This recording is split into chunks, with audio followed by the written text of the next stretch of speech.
People, first and foremost, the first thing we're going to do is, can you hear me? Because my microphone is a little bit messed up on the back. So can you hear me? Let me know if you can hear me in the chat, please. That's the first thing we're going to do. And then we're going to have some fun. We're going to have some real fun. So, can you hear me? Can you hear me? Kenny, thank you very much. Arush, thank you very much, guys. Thank you for joining the chat as well. Again, Elijah, Mr. Damon, Chazelle supporter. We're going to have some real fun with you tonight, Elijah. Cohen, I think this is the first time I've seen you on the chat, Cohen, so let me know if I'm wrong. But it's good to have you on board if it is. If you've been here before, this is the fourth stream, I think, then I apologize. But guys, thought so. I thought so. See, I pay attention. I pay attention. Guys, right. So obviously we've just come on. I like to be punctual, so I'm kind of on time. I think I was on time. So there's not many people in the chat just yet. So we're not gonna go into the tier list just yet.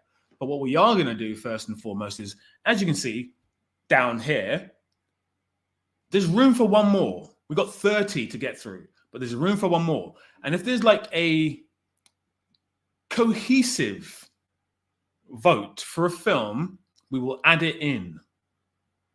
So let me know. I'm sorry, Arush. Okay, guys, so I'm going to explain this again in about 10 minutes, but just for you guys, because you guys were here first. This is not a list of bad films. This is not a list of films that are terrible. This is a list of films that are overrated.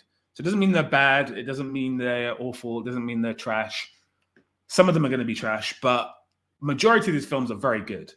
But the media has this sense of, I don't know, entitlement, or maybe they get paid by certain studios to hype films up. So we're not going to talk about bad films necessarily. We're going to talk about films that are overrated. And there is a clear distinctive difference. Yeah? Recitas, thank you. Hello again. I think you've been there for all the streams, apart from the first one, I think. And Pascal. Yes, I just saw your message, Pascal. I just replied to your message as well. So guys, if you can think of a film that's not on the 30, so do you guys know what the 30 is? Because if you don't, I will get it up right now. If you don't know what the 30 is, I'll get it up right now. If you do know what the 30 is, that's even better. It means I don't have to get it up again. I was thinking of putting Get Out on this list. I think Get Out is highly overrated. What's your thoughts on Get Out, guys? Do you like Get Out? Because I really want to put it on this list. Or you guys can tell me what you think it should be. So talk to me. Maestro. Yeah. The thing about Maestro, though, is that I don't think many people thought it was that good in the first place. So it was a definite Oscar hope, but I don't think anyone thought it was that good in the first place. And this is sacrilege. Sacrilege. Okay, Luis, which one? Which one? Come on. Which one do you think was overrated?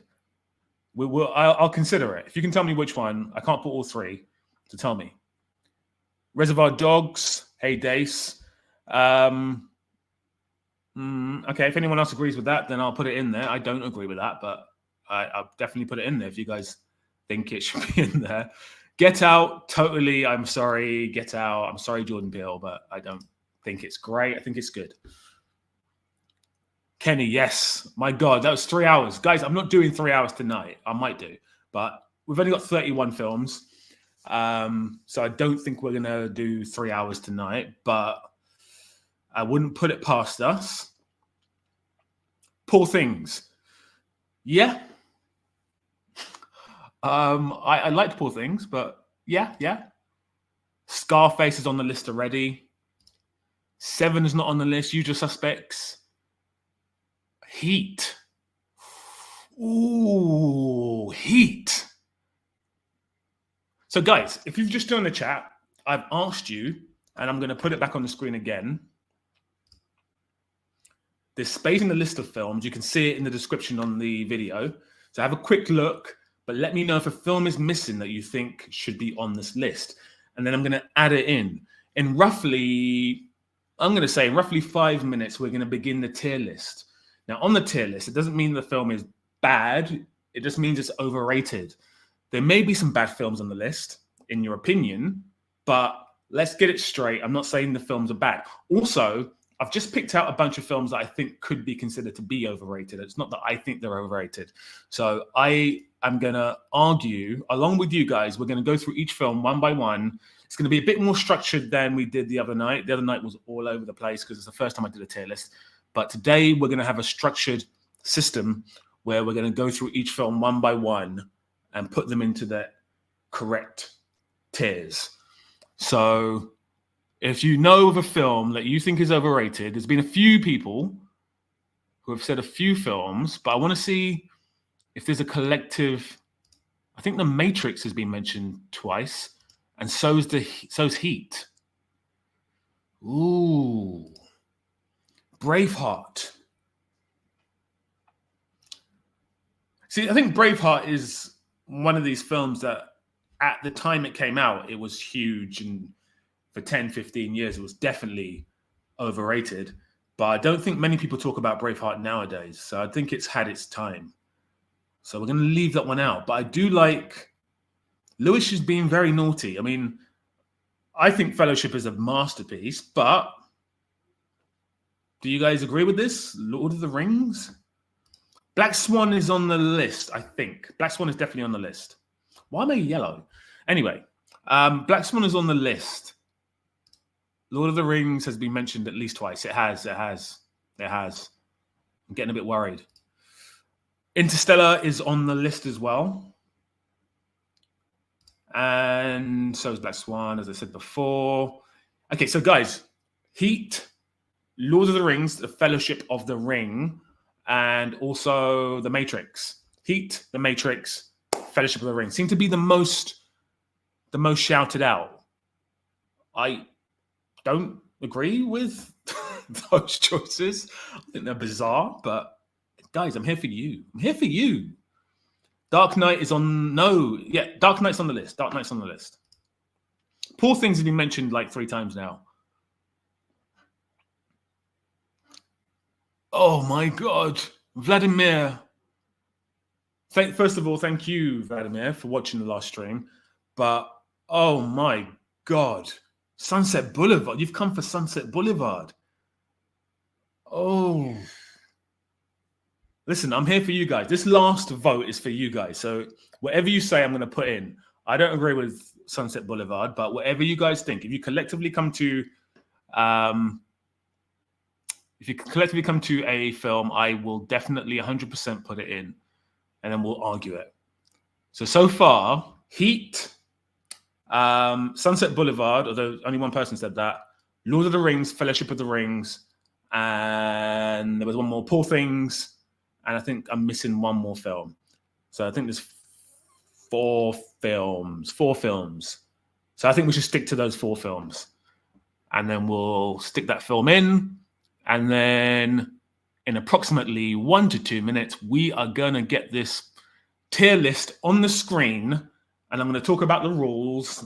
And I'm going to talk you guys through not each film. We will go through each film, but I'm going to talk about them before we go through each film because, again, I don't want to be here for 3 hours again. So, guys, you know what? Kerwin, I was going to put this film on there, but I thought it may be a little bit clickbaity. Being black myself and then saying Black Panther is not good just seems a bit try hard. So I just avoided it. I do think it's... I liked it, but I do think it's overrated. Right, so, oh my God, someone else, Black Panther, Vitaphone. Black Panther's got, 2 now? All right, You know what? Let me quickly put something on screen. This needs to end right now. This needs to end right now. But we're going to narrow it down to Heat, Lord of the Rings, 1, Poor Things, and I think there was one more film. If someone can shout me out on that one more film, and I will put it in there. But we're going to vote between those 4 films when I think of that last film, when you let me know what the last film was. So, right, Matrix, that's it, Kenny. Thank you so much. Let me just change that quickly. Thank you so much. Let me hide that, edit that, and get that up on the screen. And I want you guys to just type in the name of the film. Whichever one comes up the most will be unfortunately put into this basket. Scarface is on the list already. Blade Runner's on the list already. But all I want you guys, Casablanca is a masterpiece. What do you guys, so you guys, which one of these 4 films is going to be the last film to enter the Matrix? Arish, you keep saying Whiplash. And I've already got one Damien Chazelle film in there. And if Elijah sees another one, he will hunt me down. So I'm not putting another Damien Chazelle film on there. And I do like Whiplash. So Poor Things has come up a few times. And Robert, I agree with that. It's objectively his best film. Objectively. Arish, you're very naughty. That was very naughty what you tried to do there. Elijah will kill me. Right. It's looking like Poor Things, guys. It's looking like Poor Things. Interesting. All right, cool. Right, so I'm going to add it in. Unless there's any last takers? Any last takers? Phantom Thread? Phantom Thread's terrible. I've probably just offended everyone in the chat, but Phantom Thread is not good. Sorry. But I'm not putting any Paul Thomas Anderson films on here because I value my life. I want to be alive, and I don't want you guys to kill me. Right, I'm going to put this last film onto the tier list, get it up on the screen, and then what we're going to do, we're going to go through each film, and we are going to discuss each film. Now, again, this is not a list of films that are bad. This is a list of films that are overrated, and why they're overrated is because a bunch of people say it's really good, and suddenly a film is very good. Normally, a studio puts a lot of money into a marketing campaign, and then people say a film's really good. So that's what we're going to do. But in the meantime, whilst I do that, I want you guys to have a bit of fun. So we're going to put on another one of the best scenes of all time. And I hope you guys enjoy it. This one I showed in the second stream, I think. So have a little watch.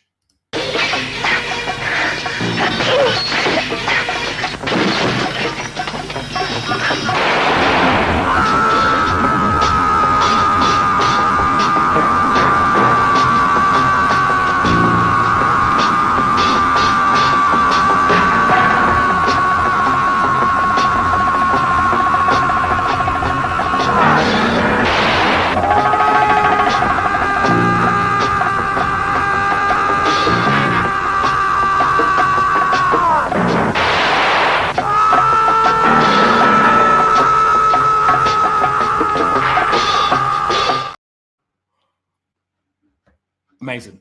Amazing. Now, if you guys are not in the mood now, after seeing that, I don't know what I can do to get you guys in the mood. That should have whetted the appetite. Your appetite should be fully whetted right now. It's probably not the right expression to use, to be honest with you, but let's use that expression. Right, so Poor Things is on the list. Raising Arizona is kind of overrated. Ooh, Pascal. I'm going to leave that on the screen. I'm going to let anyone who just jumps into the chat see that and see what you've done there. Someone else as well. J.R. Hicks, Raising Arizona.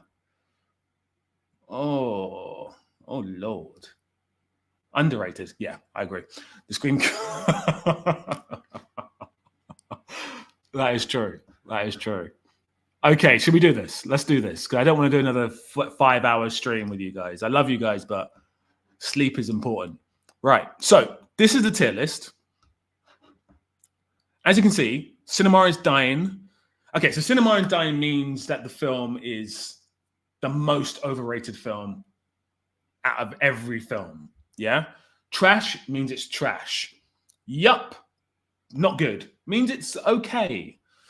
Good still means it's good, but masterpiece means it's still a masterpiece. Does that make sense? So at the bottom is basically the better films. After that is the film still good. And then, yup, not good means the film's not good, but it's kind of, 50-50. Trash means it's trash. And cinema is dying means actually the film is absolutely appalling and should not exist, which I'm hoping none of these films fit into, but you never know.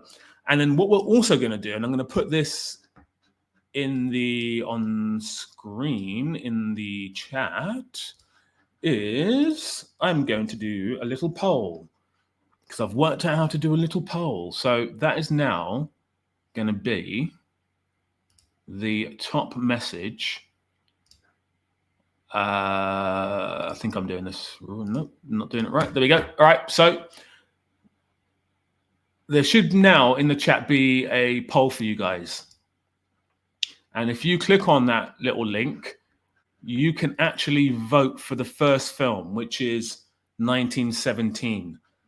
And that allows me to know what you guys think. And it just, it makes life easier. I don't have to keep reading through the comments and working out which film's got the most votes and not the most votes. So the first film is going to be 1917. Still loading for you, Kenny. Okay. If anyone else is having a problem with this magical voting system, let me know because we can scrap it. Right. So this is what we're going to do. We're going to go through every film on this list one by one. We're not going to deviate. We're going to go through it one by one because I think the still loading. Not good. Let me try again. We're going to go through every film one by one. We're not going to deviate from the list. Let me get a vote up again. Yeah, we're not going to deviate from the list too much because that would be silly. And we are going to... Sorry. We are going to go through... Yeah, we're going to go through every single film.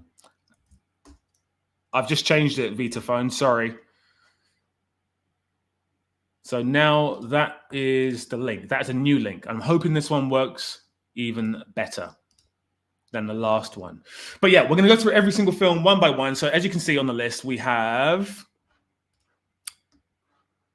First and foremost, we now have Clockwork Orange. I don't know why it says 1917, but anyway, if you look at the polling thing, it says 1917. So I'm going to go by the poll instead. In case it works for someone or most people, let's go by the poll. So the first film is 1917. We have Clockwork Orange on there. We have Alien. We have American Beauty, Apocalypse Now, Avatar, Black Swan, Blade Runner 2049, the original Blade Runner.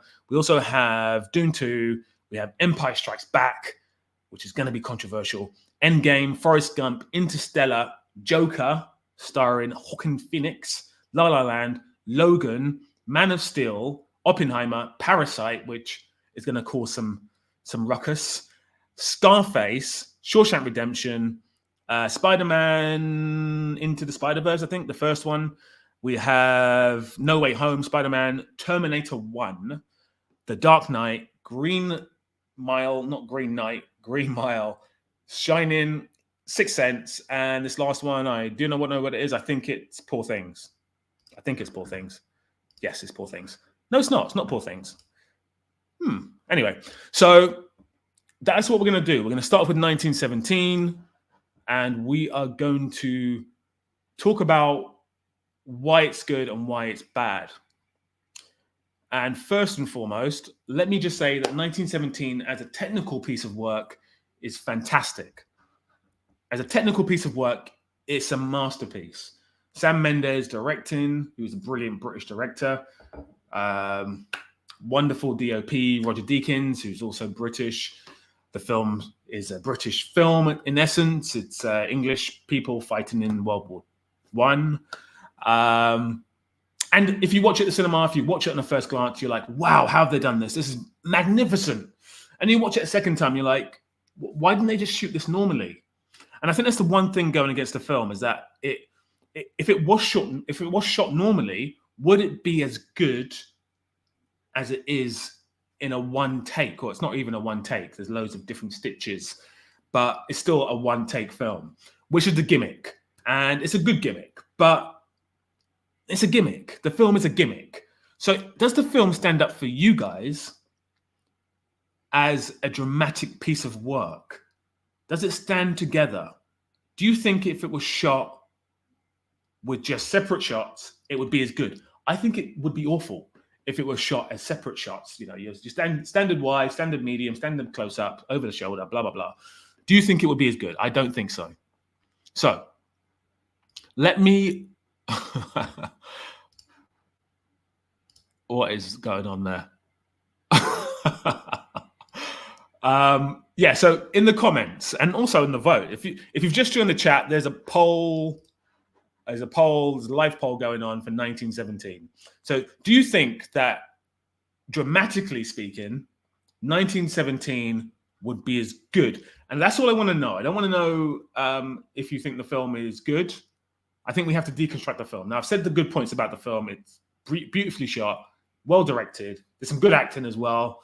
But I really feel the story is pretty basic stuff. And the fact that it's shot so gimmickly is also rather, for me, it's a negative rather than a positive. But how a film is shot is part of how we judge and are affected by a film. Totally agree with you. Absolutely agree with you. And this is down to you guys if you think that the film is still good with the gimmick. I think it's good with the gimmick, but I think the gimmick is also... I think so. If I had a pros and cons list, it would be a fact that gimmicky would be in the pros and the cons. Robert, you're right. 1917 is a gimmick. If it wasn't a one take, it would be nothing. I'm sorry, I kind of agree with that. Arush, you kind of think the same way. So, 1917 so far has only got a couple of votes. If you guys have not seen the link, it should be at the top, I think. I'll paste it in the group. I'll paste it in the chat again. If you get voting, that'd be lovely. But I'm thinking, for me, I'm going to put yep, not good for 1917. I think it's not trash, obviously. I think you've pointed that out, Vitaphone. And it's definitely not the worst of the worst. I think it's still good. And I think we should put it in there. But if you guys think differently, let me know. 90 votes. Does it? Okay. Wow. I don't know how that's possible. But anyway, so I'm going to put it in good still, guys. And if anyone thinks it shouldn't be there, let me know. Let me know. What would you give 1917 out of 10? I would give it... I probably have that on my IMDb. I can probably look and see what I gave it. I'll probably give it a 7 out of 10. And if you guys don't know, yeah, nothing gets a 10. Nothing gets a 10. Absolutely no film I've seen is a 10. So there you go. Right, the next film up is, for some reason, 3 Billboards Over Missouri. Hope I'm saying that correctly for my American viewers. Missouri. Drag the movie to column, click the movie picture, then... nice. So anyone who can't vote, drag the movie into the column, click the movie. Lovely, lovely, lovely, lovely. Robert, is this for 1917? Because I totally agree. Well, no, I don't. I think it's 7. But if you were to give it a 6, if I were to give it a 6, based on the gimmicky aspect, I wouldn't have an issue with that whatsoever. And Sajnik, if you came into the chat earlier, you could have put a film forward from Scorsese, but you didn't. Or maybe you were, but you just didn't say anything. So unfortunately, there is no Scorsese. And there's no Spielberg as well. Sorry. Right. So Kenny, you're on Clockwork Orange. Wow, this thing's all over the place, isn't it? Doesn't matter. We're going to do 3 Billboards Over Missouri. Or are we going to do Clockwork Orange? Guys, what are you on? Are you on Clockwork Orange? If you are, I'll do that now, and then we can all be on the same page. So if as many people as possible can let me know what you're on, and then we can just do that film instead of 3 Billboards. Let me know. But in the meantime, thank you very much for joining the chat, the live stream. I keep saying the chat, but the live stream. The last one was magnificent. We managed to work out who the best director in the world ever is. It was a completely wonderful vote until I posted it on the community page and people started going, well, this person wasn't there, this person wasn't there, that person wasn't there. Well, they would have been there if you turned up to the live stream and told us who you wanted. It's not our fault. Okay, Clockwork Orange. Let's do it. So Clockwork Orange, pros and cons. I'll let you guys talk about that film in the chat, but whilst you're doing that, Clockwork Orange, I don't like this film, and I love Stanley Kubrick, and he was voted the greatest director of all time by this channel in the last stream. But I think this is one of his weakest films, and I have tried to watch it over and over again. I've watched it maybe 3 or 4 times in my life, and you know, at different stages of life, a film can mean something to you. It can be good at one stage and bad at another stage. That film's been consistently not bad, but just not good to me. I just don't get it, I guess. Maybe I'm just not intelligent enough to see what's going on. But to me, it feels like a very basic story. Now, obviously, it's shot really well. It's Stanley Kubrick. You expect it to be shot really well. The storyline is okay. The acting is good, I guess. There's some funny moments. And I can imagine back in 1971, the film would have been highly controversial, and it was highly controversial to the point where Stanley Kubrick banned it himself. I think it only became available in the UK when he passed away, I think. But I think it's highly overrated. I think it's highly overrated. Pascal, Clockwork Orange has aged terribly. Yeah, my problem is, I agree with that. My problem is I don't think it ever was good. Now, I'm not old enough to have been there when the film was released. And when I first saw the film, I must have been 11. No, I would have been about 15 years old. And it didn't feel good then either. So, Kenny, I like this. I like this. It is an acquired taste. And Dace, I love this as well. It's a little bit too abstract. An utter masterpiece about choice and moralization. Kind of 50-50 here. Although I could go to the poll and see if it is 50-50. But I can't do that because it's currently on... here we go. Here we go. Good still. The consensus is it's good still. Guys, I think I disagree with you. I'm going to go by the poll. Obviously, that's why it's there. But I think I disagree with you. I do think that it's overrated. I'm going to stick it into good still. I'm going to come back to this film because I think it's overrated. I really do. Right. What's next? What is next? So if you guys can let me know what film's next, and we'll stick to that.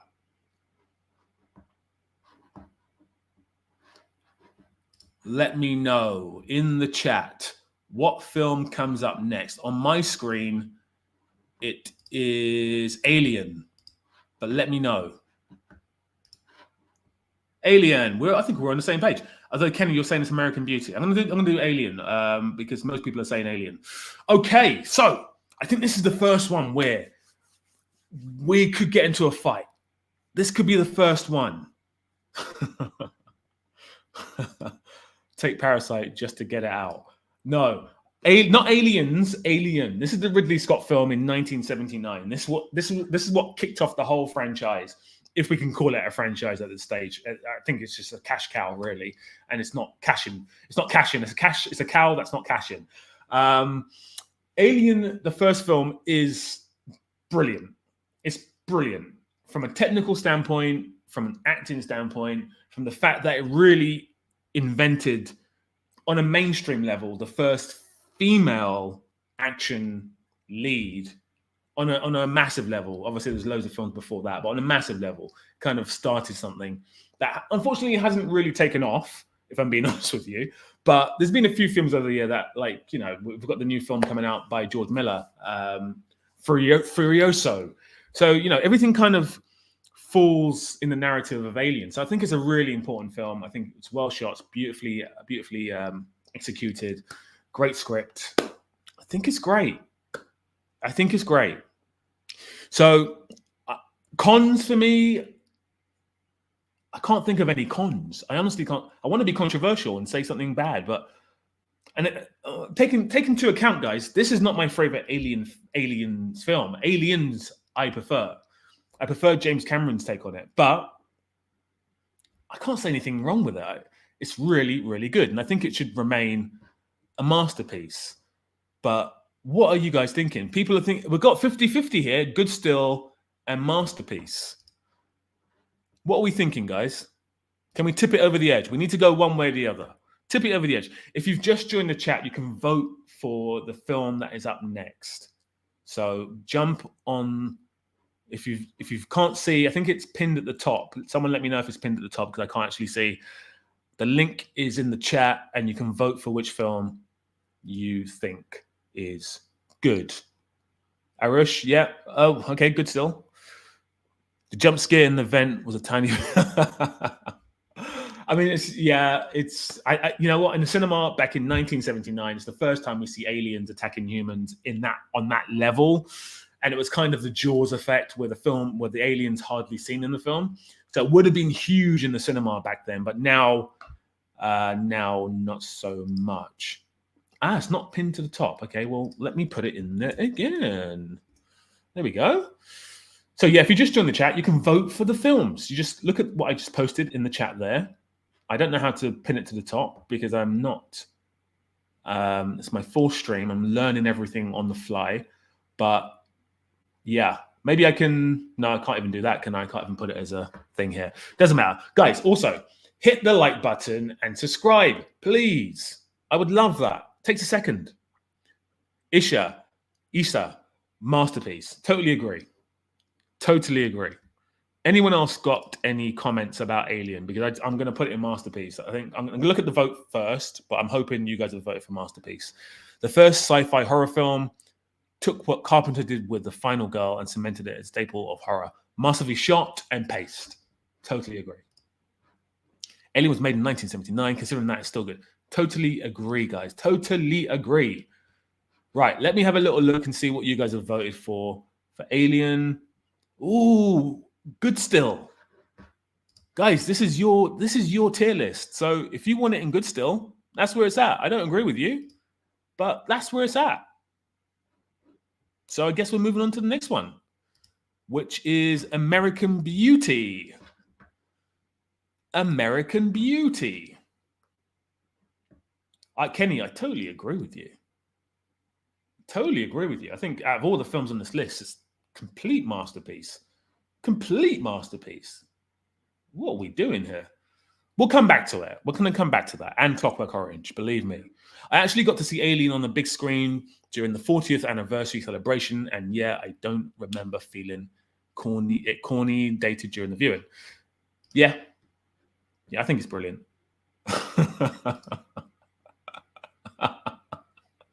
Okay, American Beauty.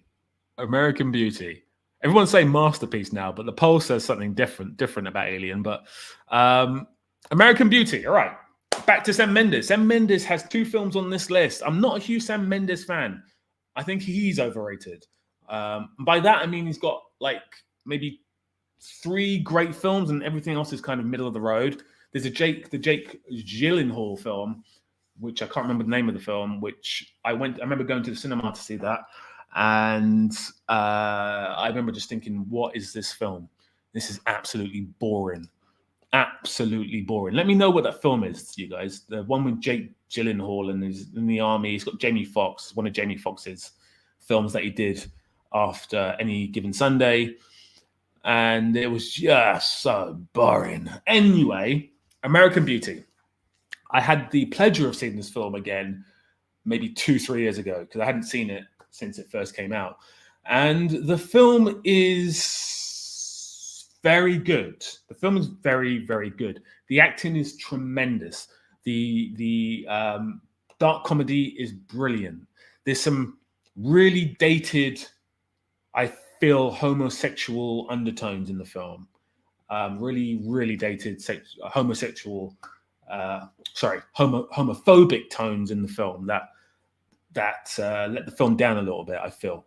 But Kevin Spacey, and most people don't want to say that name anymore, but he's fantastic in this film. It's probably like his second best performance, maybe. And yeah, the cinematography is beautiful. It's gorgeous. The music's good. It's a really good film, guys. It's a really good film. In terms of cons, Jarhead, that's the one, Jarhead. In terms of cons for American Beauty, I think it's just dated a little bit. I think there's a lot of references. There's a lot of it borders on pedophilia. I think it borders on pedophilia. Yeah, I mean, it's I would say those are negative, really. The filmmaking is brilliant, and it's Sam Mendes' debut film, and it's really, really good. So I personally would say it's still good, or good still. I don't think it's a masterpiece, but I do think it's good still. And if you just joined the wonderful chat, by the way, we're in the highest number of people on the stream so far since I've started doing streams. This is the highest number we've had. So well done to you guys, and hit the like button. So yeah, what do you think? American Beauty. What are we doing with American Beauty? We have got yup, not good, 33%, trash, 11%, and good still is on 56%. Interesting. I think it's good still. I do think it's good still. I saw them. Yeah. Actually, I'm inclined to agree with you. It just feels not right, I guess. I voted for not good. What was Kevin Spacey's best role then? For me, 7. Absolutely incredible. I think he's on screen for like 7 minutes, or I think I just made that up. But he's on screen for a very limited amount of time. And he is fantastic. Fantastic. Arush, thank you for agreeing with me. I don't think American Beauty aged that bad. It's one of my favorites, though. I understand it's good still. Yeah, I mean, the votes, you guys are saying it's good still. So let's put it. Some people are saying it's trash. Okay. I don't think it's trash, but it's still good. And before we move on to the next film, there's 2 things that I need to say. First thing is, I said this at the beginning of the stream. If a film is on this list or there to be voted, it doesn't mean I think the film is bad. It doesn't mean I think the film is good. It doesn't mean the film is terrible. It doesn't mean the film's a masterpiece. I've just put it on the list because I thought it would be contentious. But if a film is voted into the trash section or cinema is dying, that typically means the film's not very good, in our opinion, collectively. And if the film is good still, if it's not bad, but it's good still, then obviously it stays in good still. And if you guys think the film's still a masterpiece, then the film is still a masterpiece. And so far, no film is a masterpiece. So let's move on. We are going to move on to Apocalypse Now. Apocalypse Now. I think this one's going to get a bit of hate. I can feel the hate. In the comments. Well, first of all, if you've just joined, you can vote for the film. There's a link in the chat somewhere. Find it. I'll paste it in again in a minute. But you can vote for which film. Currently, we're talking about Apocalypse Now. Which tier do you think it should go in? What do you guys think? Tell me in the chat about Apocalypse Now. And I'm going to talk about the pros and cons. Kevin Spacey had no billing mentioned in the marketing for 7. Yep. Excellent. Love that. Just like Matt Damon in Interstellar, which we're going to talk about soon. So it was a complete surprise when he turned up in the 3rd act. Yep. Totally. The only thing I would say is Kevin Spacey wasn't huge then. He was relatively big, but he wasn't like super huge then. I'm trying to think of a comparison of an actor now. Maybe he's like a Dan Stevens type thing.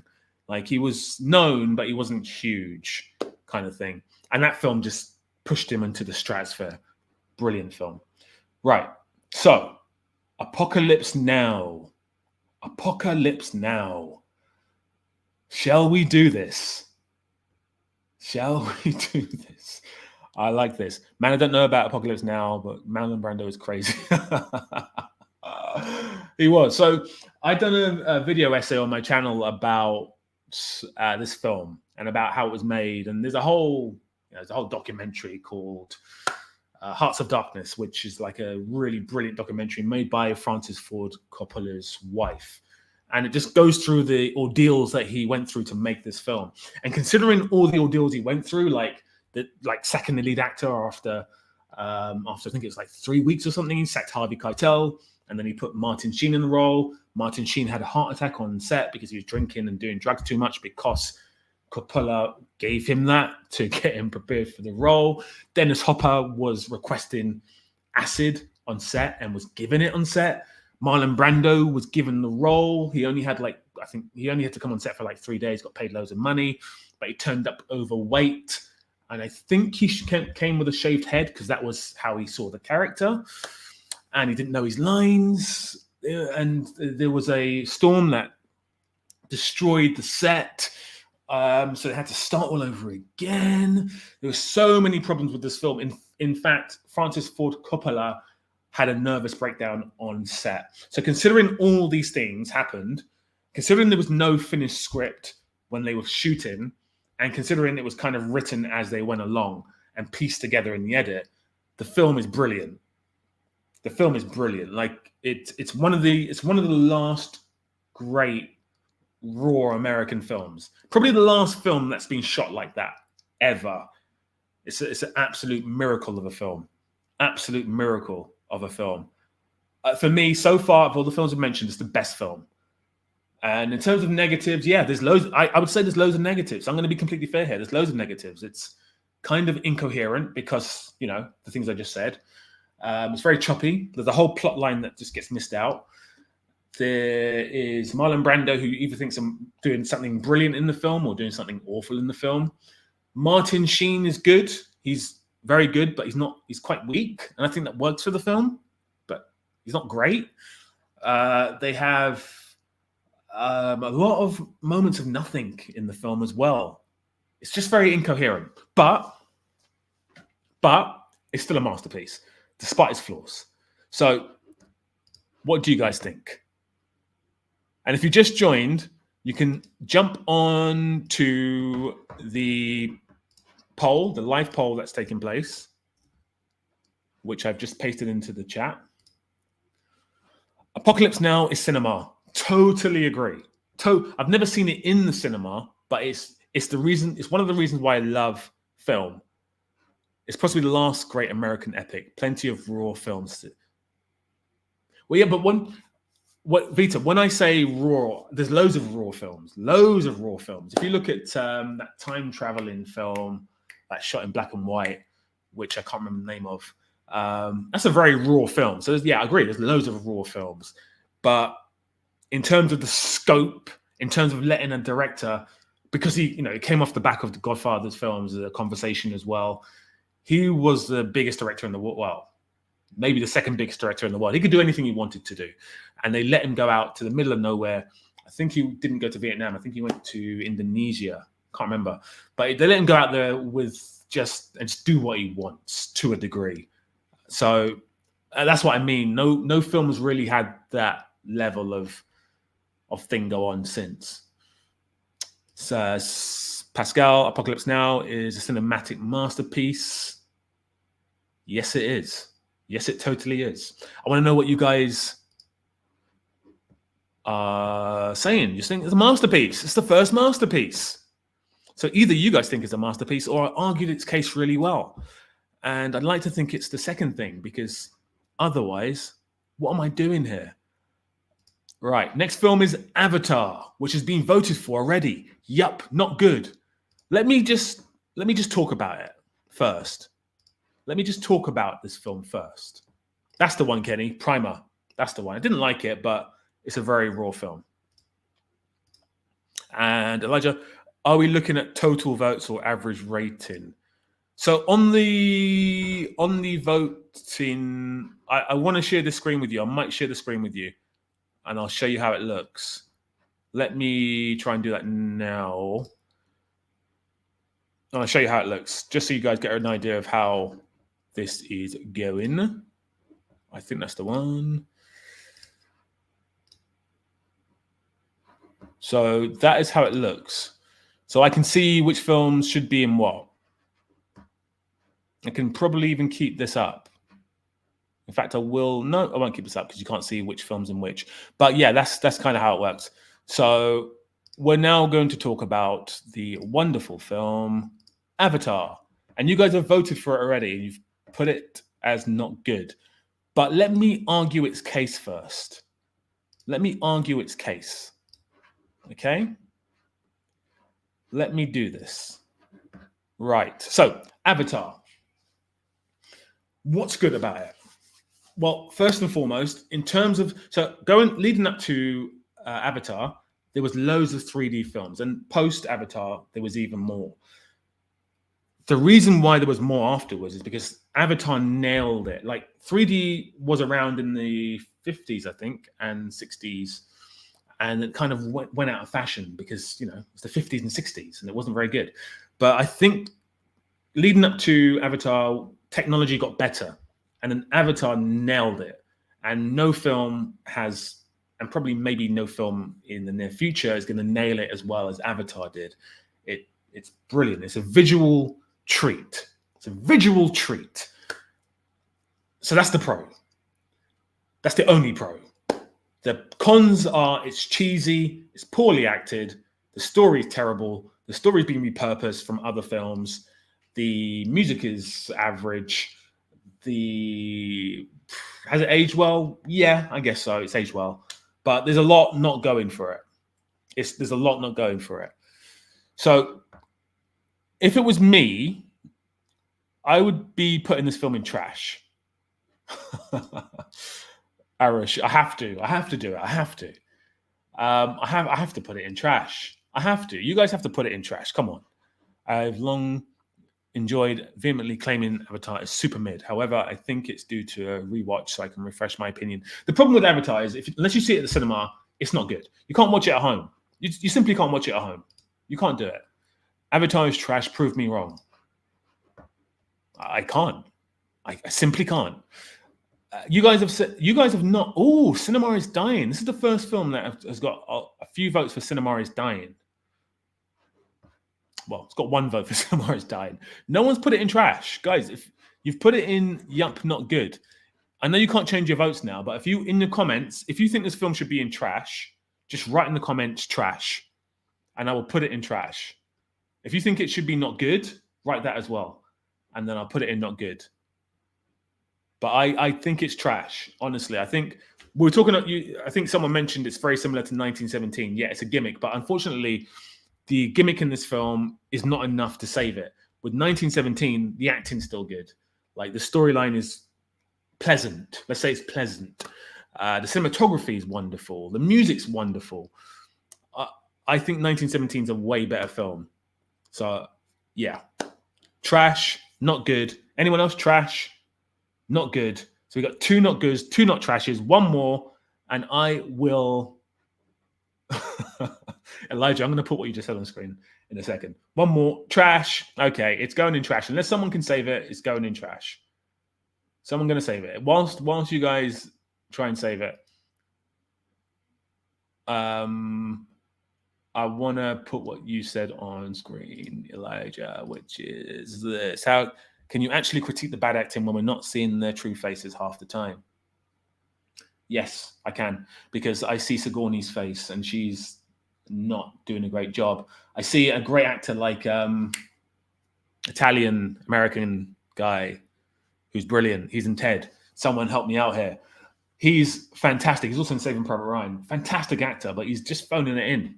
And of course, we have the brilliant lead performance from the guy's name I can never remember because he's so unimportant. And he's awful in it. He's absolutely awful. Yeah, so I can say that. And I have said that. Some people might argue for the sake of argument, but Avatar, Cameron had all that control, like Coppola executed his vision, total freedom of art. Unfortunately, script. Yes. Vitafone, you always help me out. Thank you so much. Giovanni Risibi. That's his name. He's also in Friends, I think. Sam Worthington is the lead actor, and my God, as he's got older, he's got better. But there was a period when they tried to make him the Thing, and he's not the Thing. He never was the Thing. He was awful in Terminator Salvation. It's the same as the other Australian actor who was in Suicide Squad. They tried to make him the Thing too. They put him in the Terminator film too, and he wasn't the Thing. He was not good, and he's now disappeared. I forgot his name too, which is great because then there's more space in my brain for other information that's way more important. Right. So Avatar is going into trash. And the next film up is Black Swan. The next film is Black Swan. The way this stream's going, it's looking like being another 3 hours. So I hope you guys have fed yourselves, watered yourselves, and yeah, we're going to be here a while the way this is going. Please consider the experience it gave and have some mercy. Not good. I can't now. It's too late. We'll come back to it. Maybe. The next one comes around. Jai Courtney. That's the one. He is. There's a guy in the TV show Shogun, which is like, he's a British actor. I forgot his name too. And he is very Tom Hardy-esque. He's been around for years, actually, and he's never quite got to the top. I think Shogun may have pushed him there. Right, Black Swan. Black Swan. Okay. Let me try and defend Black Swan, because I can see you guys are going in hard on it. Black Swan is Darren Aronofsky's second best film. His first best film is... I'm just forgetting everything tonight. His best film is his second film, which I will think of in a second. But Black Swan is Natalie Portman's best performance. I think just ahead of Leon. Her best performance. Totally deserved an Oscar win. Pascal, wow. I'm going to keep that on the screen whilst I talk. And it's brilliantly shot. I mean, all these films are brilliantly shot. I mean, it's a Hollywood film. It should be brilliantly shot. But it's really well, technically speaking, really well shot. Some really good performances from Vincent Cassel, and Winona Ryder's pretty good in this film as well. I think it's Barbara Hershey plays her mum, and she's really good as well. Mila Kunis is in this film, and it's her only good performance in any film. It's a really good film. And that's the pros. The cons. A lot of these shots and a lot of his work at that stage is ripped off from the film Perfect Blue, the anime Perfect Blue. So that's one bad thing. The storyline is ripped off from another film that I can't remember. But the storyline is ripped off from another film. It's at times, and this is probably Aronofsky's biggest flaw, it does delve into melodrama. If you've seen his most recent film with Brendan Fraser stuck on a chair in a room for 2 hours of my life, that film is the most melodramatic Aronofsky's ever been.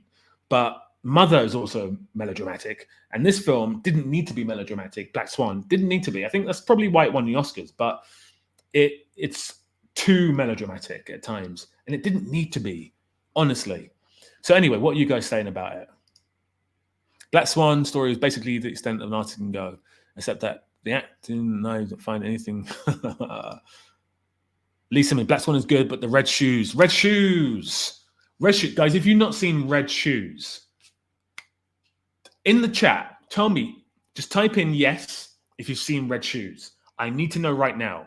Lee, brilliant comment. Have you guys seen Red Shoes? I want to know. My God. Red Shoes is incredible. Incredible. It's just the way it looks. I mean, people nowadays go, oh, the film looks good. The film looks good. The film looks okay. Like, it's shot on digital. You can see it's shot on digital. Red Shoes is like, it's tangible. You can almost touch it. There's two films, Singing in the Rain and Red Shoes, and maybe West Side Story as well. You look at the screen, you're like, how have they shot that? The colors are so rich.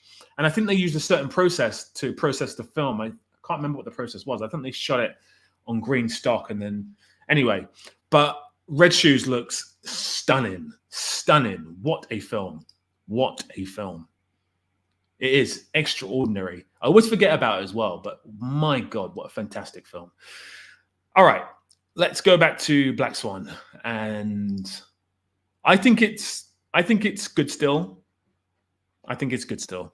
Yeah, now that I think about it, Black Swan is actually great, but I can't stand Aronofsky's films overall. Besides BS, dramatic, very difficult to watch.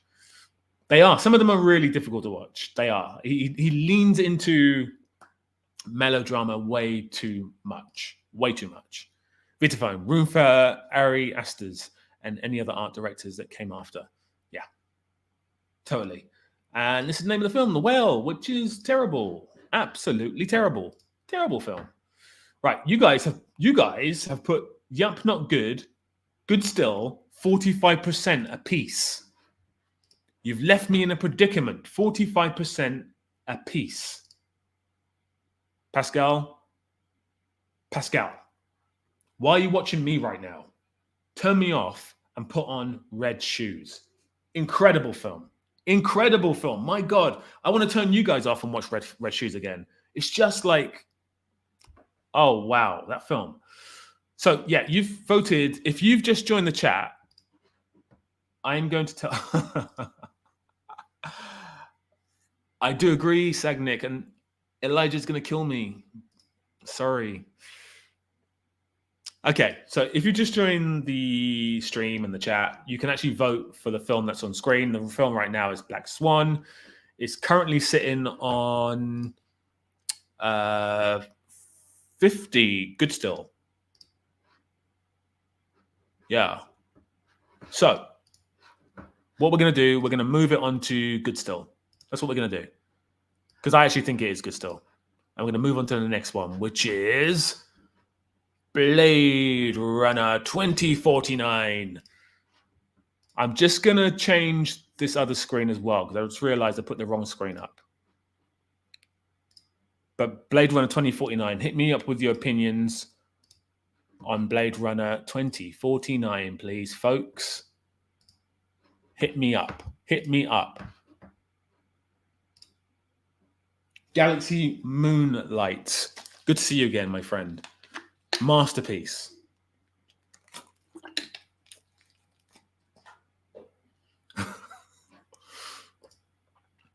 Oh, okay. You're going to leave us and go and watch it? That's rude. I'm joking. I'm joking. Now, you are going to go leave us and go and watch it. Oh, my God. It is a long film. It's about 3 hours, so it's going to be as long as the stream, probably. So by the time you've finished, we'll be finished. I hope not. Made by people who give a shit. Okay, we're getting a lot of love for this. I'm going to start talking about Blade Runner 2049. In the meantime, I'm going to see how many. Okay. All right. So Blade Runner 2049, Denis Villeneuve did the impossible. He took on a film which was beloved, and he took on the sequel to a film which was beloved. And it seemed like, at the time, before Blade Runner 2049, Blade Runner, the original, was almost seen as, I don't know, almost like a Godfather-esque level film.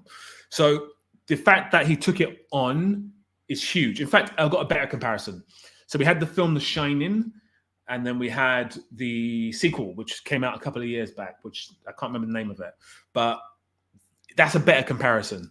And to take on that film shows you an incredibly brave director, which Villeneuve is, because he's made the Dune films, and that was known as unfilmable. So first and foremost, the film gets a huge tick for just being brave enough. The director gets a huge tick for being brave enough to do that. The acting is okay in the film. I don't think it's brilliant. I think the acting's okay. I'm not going to use the term the film looks beautiful, but it does look beautiful. It's Roger Deakins. Of course it's going to look beautiful. The music's brilliant. The special effects are fantastic. And this is what I love about Denis Villeneuve. A bit like Nolan. The special effects are in the film, but they're used to complement the scene. They're not used to make the scene. So it feels real. So I love the special effects in 2049. The story is convoluted, but so is the first film story. So I'm not going to downgrade it for that. To me, that's not a con. I've watched the film in the cinema and I fell asleep for the last 20 minutes. And then I watched it at home and I did get through it. I do struggle with this film. I did prefer it on my second viewing, but I do struggle with this film. Yeah. So, yeah. Lord.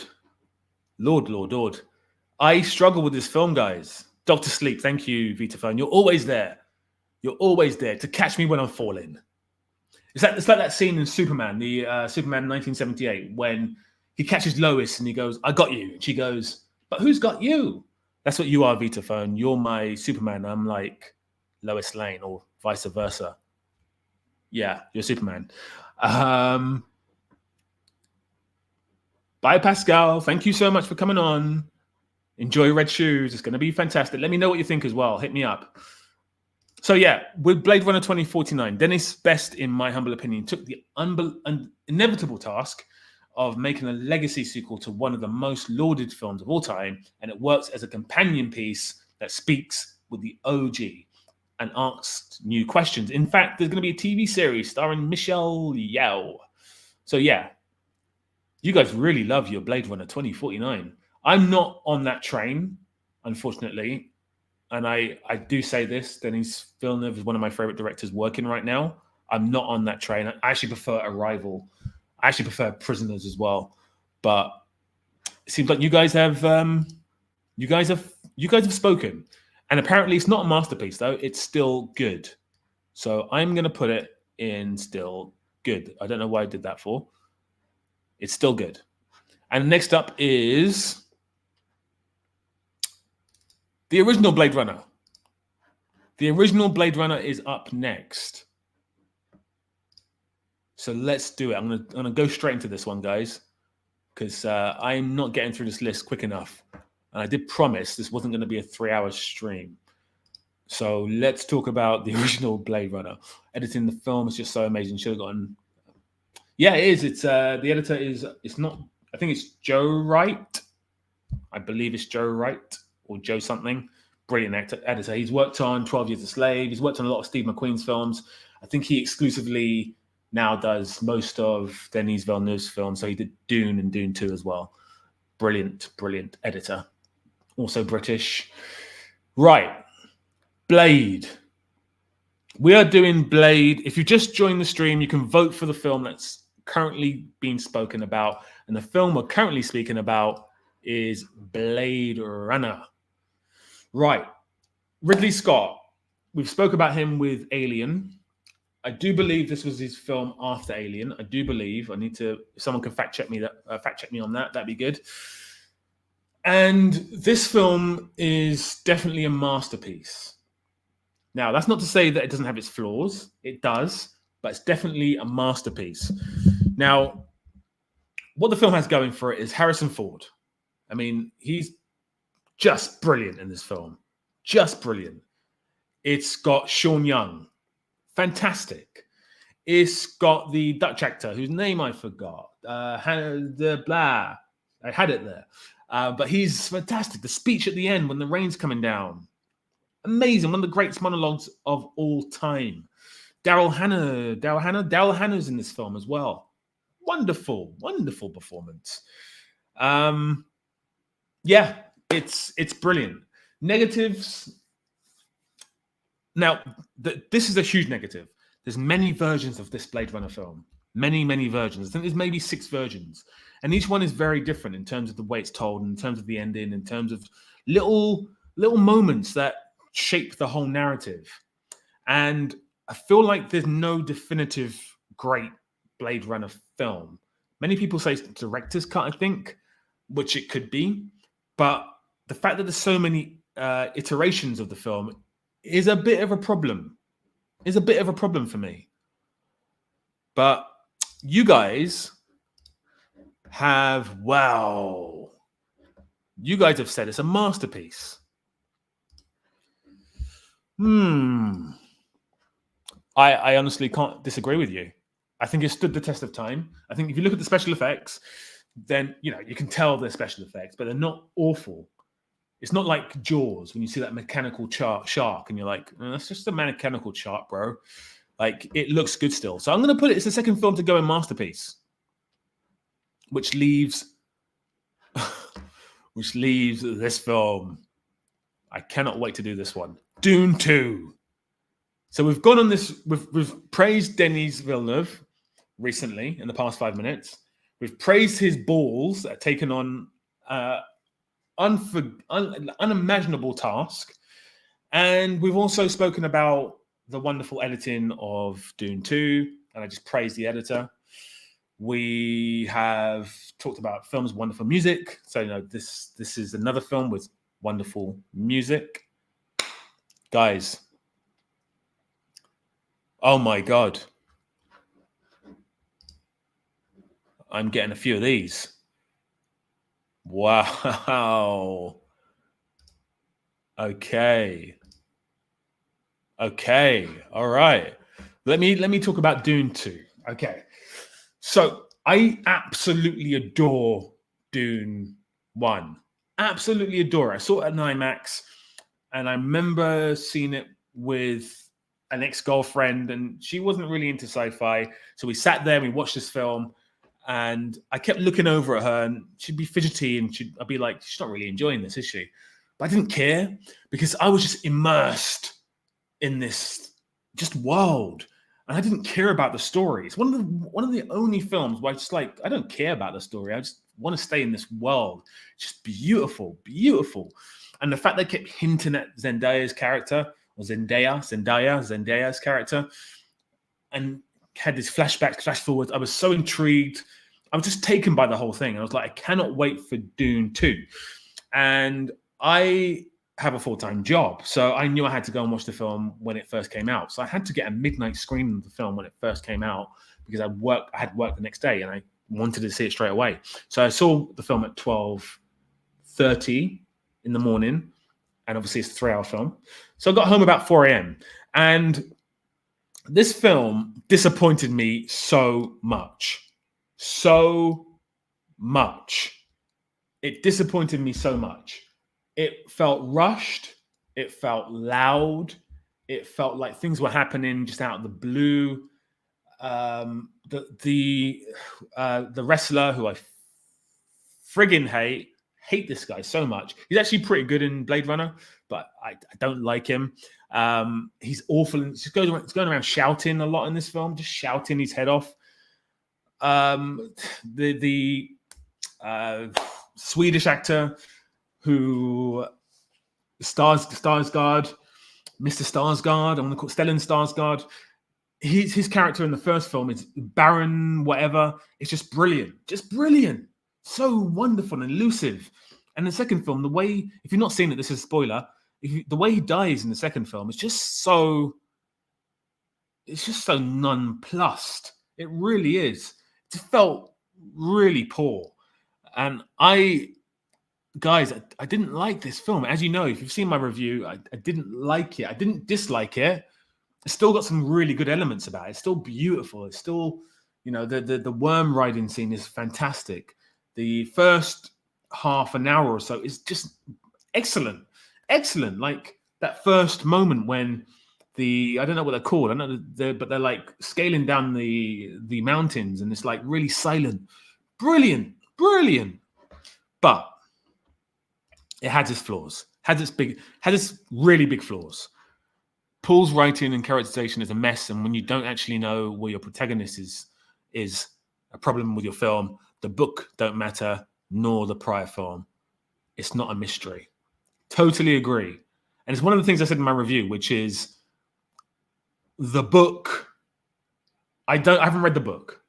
So there were moments in the film where I just didn't know what the hell was going on, and I feel that wasn't put on screen well enough. Bill Skarsgård is his son, and his other son is something else, and his name is Stellan. Marcus, you have one heck. I mean, my take doesn't matter, really. It matters what you guys think. You guys think it's good still. So my take doesn't matter. I'm not gonna go. No one's. It's actually got a couple of votes for trash, and a few votes for masterpiece. More votes for masterpiece than trash. But I'm gonna put it in good still because this is your guys' tier list. I'm just here to mediate. And if it was up to me, I'd put it in yup, not good. I would actually put it in yup, not good. But we're going to move on because I don't think I'm going to be able to change anyone's mind. The vote's so skewed in one way. So let's move on to this film, The Empire Strikes Back. Now, first and foremost, guys, if you've just joined the chat, if you've been here for a while, please hit the like button. If you've not subscribed to the channel, please subscribe to the channel.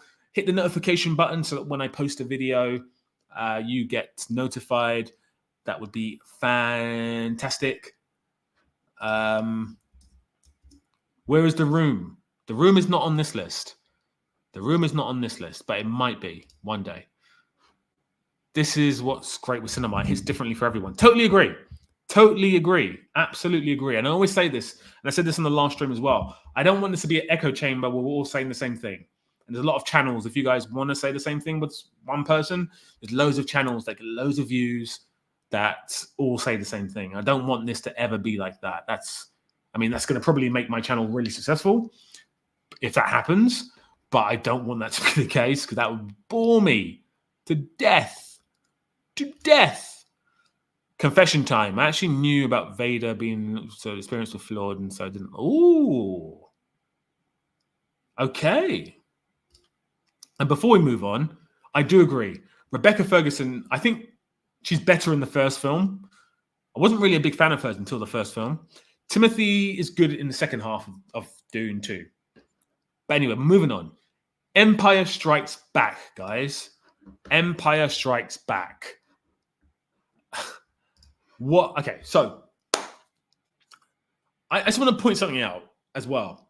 In the last stream, when we voted for the best director of all time, the greatest director of all time, when I posted the results on my community page, a lot of people said, "Where's George Lucas?" Now, I think there's been this thing over the years where this kind of confusion about what George Lucas does. George Lucas is Steve Jobs, really. He's the guy who has the idea. He's the ideas guy. You know, he's Ocean. He's Ocean in Ocean's 11. He's the ideas man. And then he's got all these minions to do his work for him. That's what he's good at. He's not in any way, shape, or form one of the greatest directors of all time. In fact, I think he's one of the worst directors of all time. George Lucas. When it comes to creating ideas, building worlds, writing screenplays, well, maybe not writing screenplays, but definitely thinking of ideas and building worlds, he's one of the greatest in the history of the world.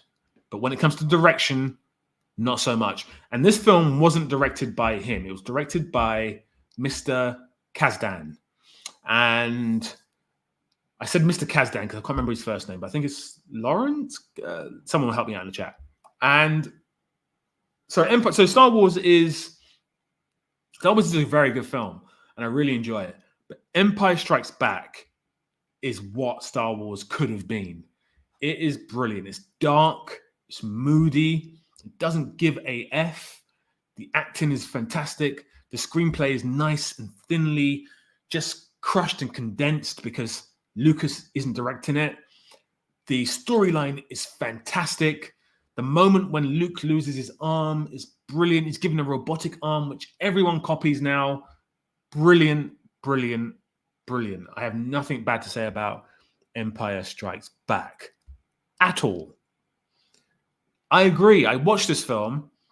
I got into a George Lucas phase where I was like, I'm going to watch some of his films. And this is the first film that I turned to. And I was like, I'm not watching anymore. Because this film boring the hell out of me. Boring the hell out of me. I wish Rogue One is what Star Wars could have been. No. I don't even think Rogue One is really even a Star Wars film. A bit like that TV show, whatever it's called. That's also not really Star Wars. American Graffiti are both excellent. Star Wars original, So here's the thing. I've not seen American Graffiti. I have seen TH1138. Do not like it. I think it's boring.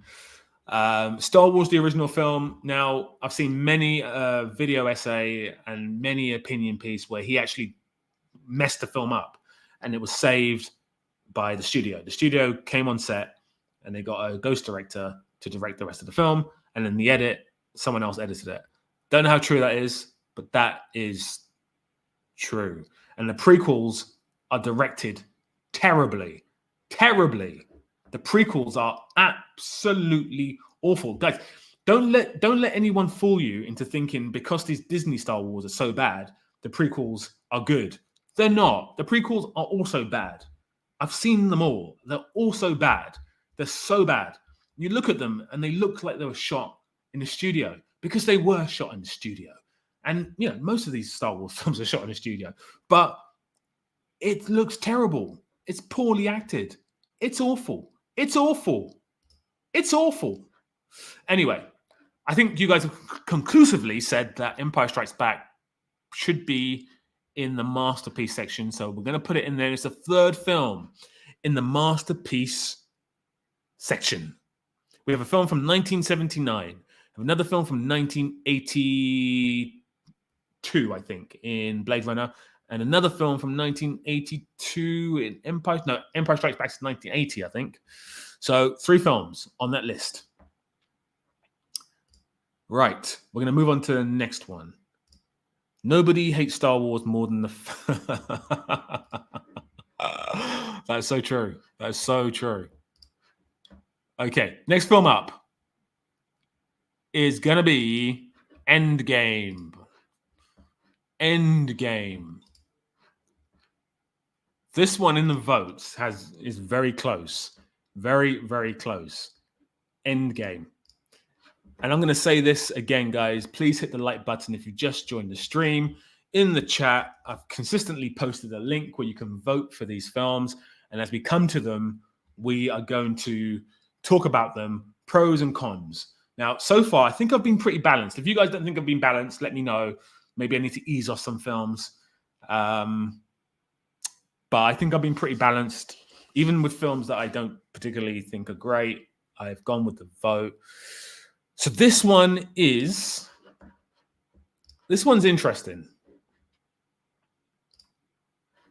Used to go now watch Nerdrotic, etc. for the films. Yeah, so Nerdrotic is brilliant, and you know, Critical Drinker and all those guys are brilliant. But I do feel there's a lot of echo chamber going on there, which is fine. That's what they've done. They've cultivated their audience, which is what you have to do.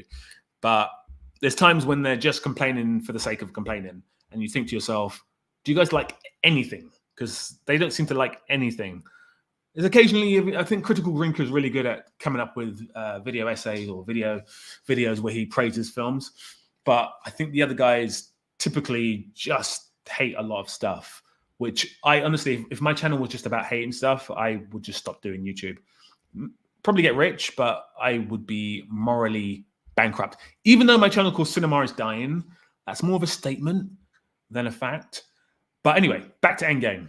Endgame. I'm going to get some comments up about Endgame, and then we're going to talk about it. Arush, I'm so sorry.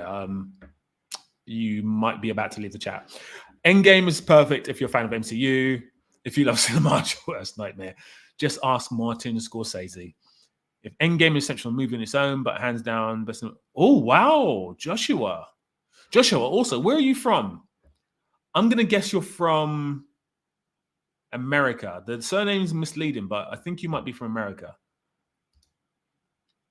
Endgame is unique, accomplished, and acted more like a series of finale than a film. It stands fine. Ooh. Okay. I think we need to take commercial funds as commercial funds. People mistake them for films. Yep. True. Very true, Irish. South Africa. Hello. What time is it there? Jeez. Must be super late. Right, guys. Nerdrotic. No, I used to care. Now it's the same thing from before. Same thing before. All right, cool. Let's talk about Endgame. Let's have a little chat about Endgame, shall we? It is Scandinavian. That's why I was thrown off, because if you watch Fargo, if you've seen Fargo, the film, the place where they're from, they all have Scandinavian accents and Scandinavian names. So I thought you might have been from there, an American, but you know. Oh, it's only 10:30 p.m. Anyway, I'm moving away from the point, guys. Endgame. Right, this film. Okay, here's the major pluses with this film. I think it gets the landing perfect. It gets the landing perfect. We have a callback. The best callback in the MCU with the I'm Iron Man, which leads back to the first time he said I'm Iron Man. He has a beautiful arc because of this film. Fantastic.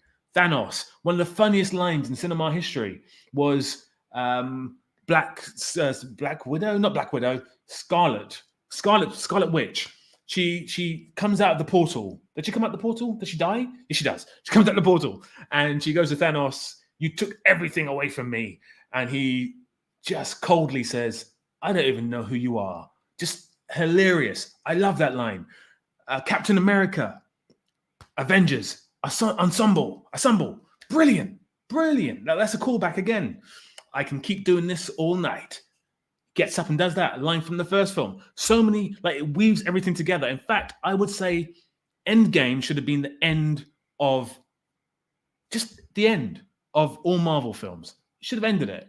And it would have been just the best franchise of all time. Where it's at now, it's in a pit and it's trying to scrape itself out and it can't get out of there. But Endgame, as part of the collection of films, is a masterpiece.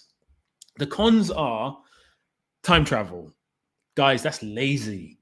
That's so lazy. Like, everyone left Infinity War thinking, how are they going to get themselves out of this? They've lost so many characters. What's going to happen? They're not going to do time travel. So what are they going to do? And they did time travel. Terrible. Absolutely terrible. And in effect, by doing that, you broke the MCU. And now they're struggling to fix it. Really struggling to fix it. But it's a film where I feel it brings everything together, but unless you've watched the other films, it doesn't really bring everything together. And on top of that, if you've not seen the other films, it doesn't stand alone at all. It doesn't work at all. Right. As long as there are those who remember what it was, there will always be those who resist. Yes, I love Thanos. My God. I prefer Thanos to the Joker. Controversial, but I prefer Thanos to the Joker. One of the best villains ever. I can't look at Endgame being lower than Empire Strikes Back. We'll see in a minute.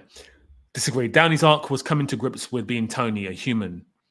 His last line should have been, I am Tony Stark. Ooh.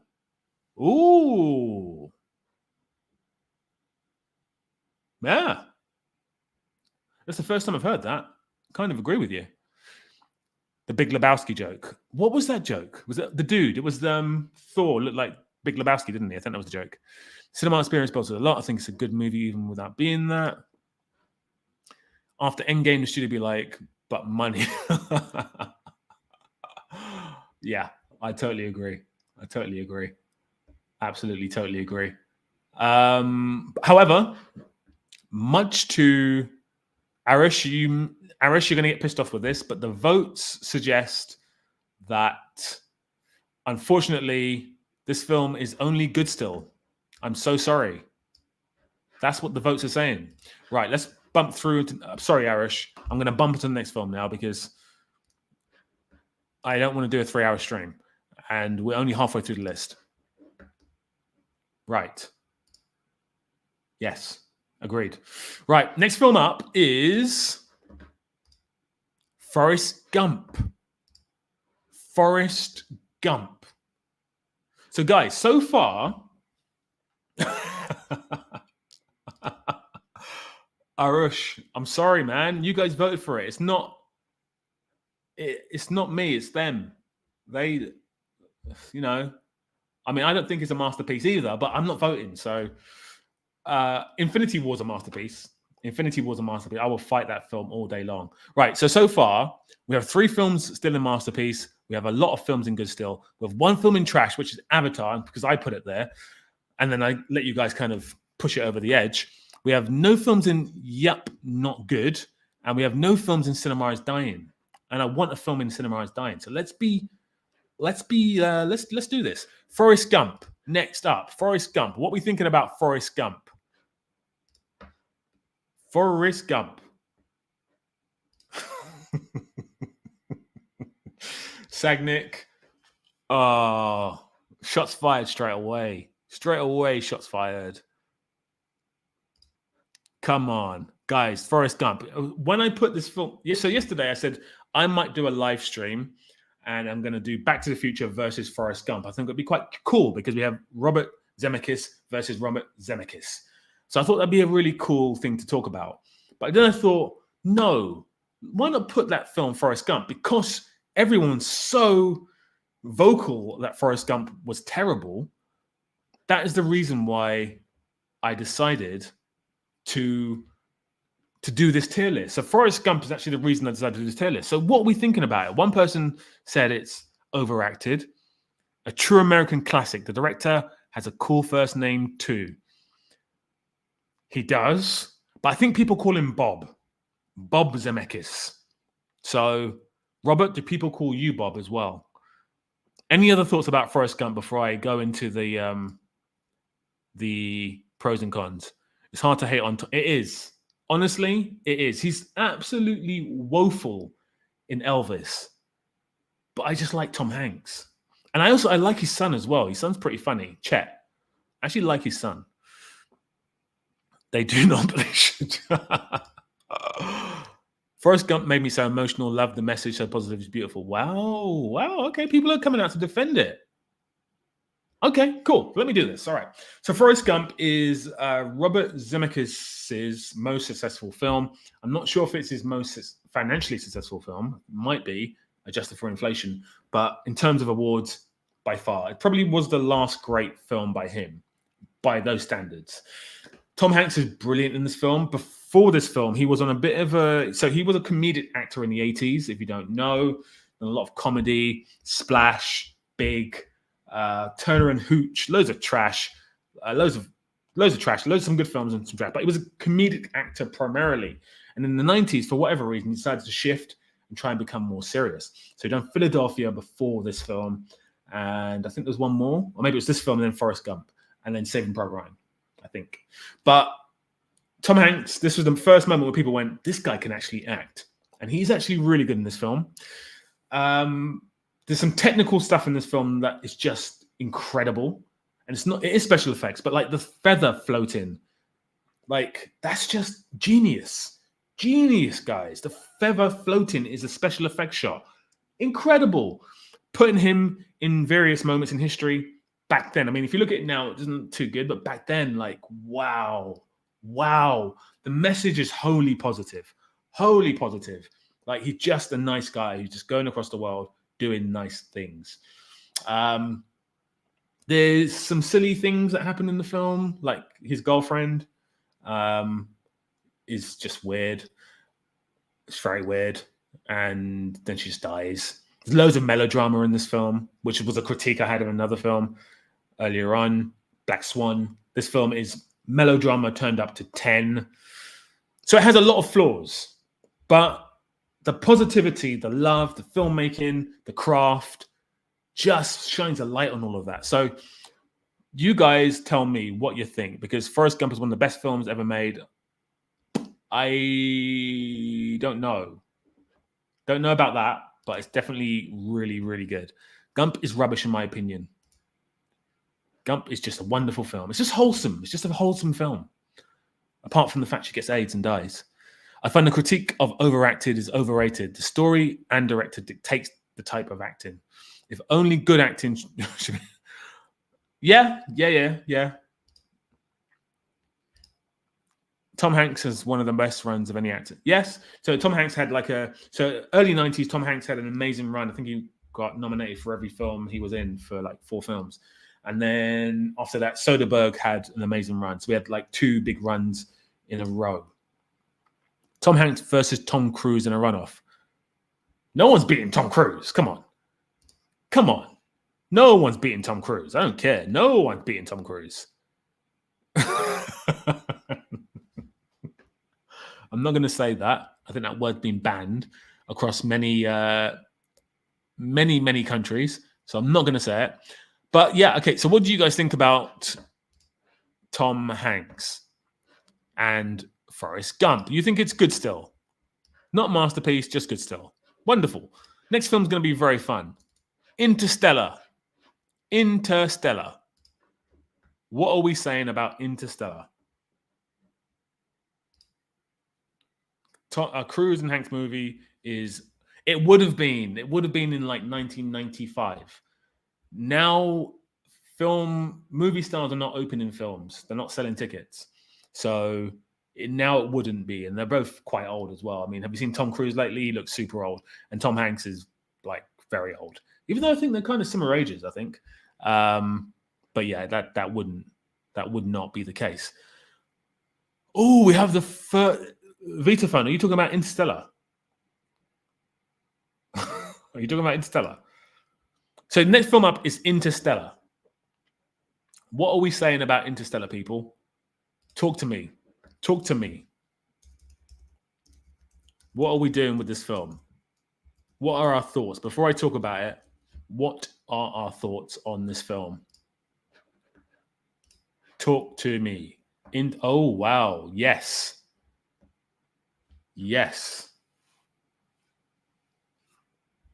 Robert, I can see your message there. So Interstellar, guys, tell me in the chat.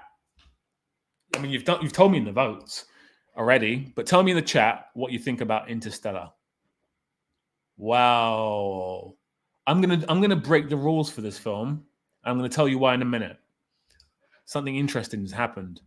I'm gonna break the rules for this film. Wow, wow, wow. That is very interesting. Something very interesting just happened, guys. Wow.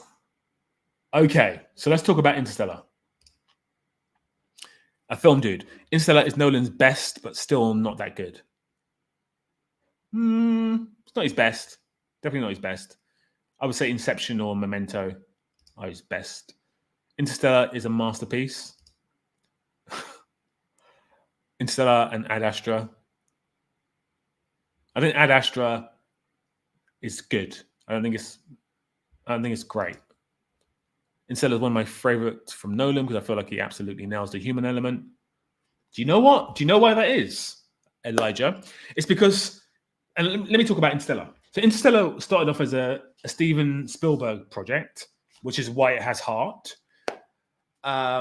It is it tries to be a very accurate film in terms of the science behind it, although it goes really mad in the last act.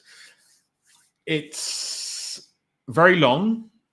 It has some really good performances. Matthew McConaughey is very good in it. There's a performance from Timothée Chalamet in this film, and a performance from Casey Affleck as well. Casey Affleck. And we have the wonderful actress whose name I always forget. I always get her confused with Ron Howard's daughter, but she's in it as well. And the film is good. The film's really good. The film's really, really good. Like, technically speaking, the film is brilliant. So from that standpoint, it's really ambitious. The start is very Spielbergian. Then it becomes a Nolan film. So the first part feels like a Spielberg film. It's got loads of heart. It's got loads of family drama, and it's on Earth and it's very wholesome. And then it becomes very, very Nolan in that probably the second and thirds of the film. The film's great. The film really is great. The cons are, there's a few things in terms of cons. I think the film's a tad too long. It doesn't need to be that long. You do start to feel it in the last 10, 15 minutes. Many people don't like the ending. Many people are confused by the ending. I like the ending, personally. Jessica Chastain, that's her name. Jessica Chastain. Yeah, I mean, so here's the thing, guys. I don't think this film is bad. And what I said at the beginning of the stream was, this film is, this tier list is not saying films are bad, because they're not masterpieces or good still. They're still good, but they're just been overrated. And I do feel like this film has been overrated. Now, if people disagree with me, let me know. And the reason why I wanted to change things around a little bit here is because this film, in terms of votes, has got the most votes for Cinema is Dying than any other film so far. Out of all the films so far, this film has got the most votes for Cinema is Dying. It's very close between Cinema is Dying and Good Still. Very close, which shows how polarizing it is. And for that reason, and for a really big reason, actually, yes, the film, and this is a huge reason, which I haven't spoken about yet, the film is basically 2001 with dialogue. That's all it is. And 2001 is much better. Much, much better. Matt Damon was the worst thing about it. Do you know what?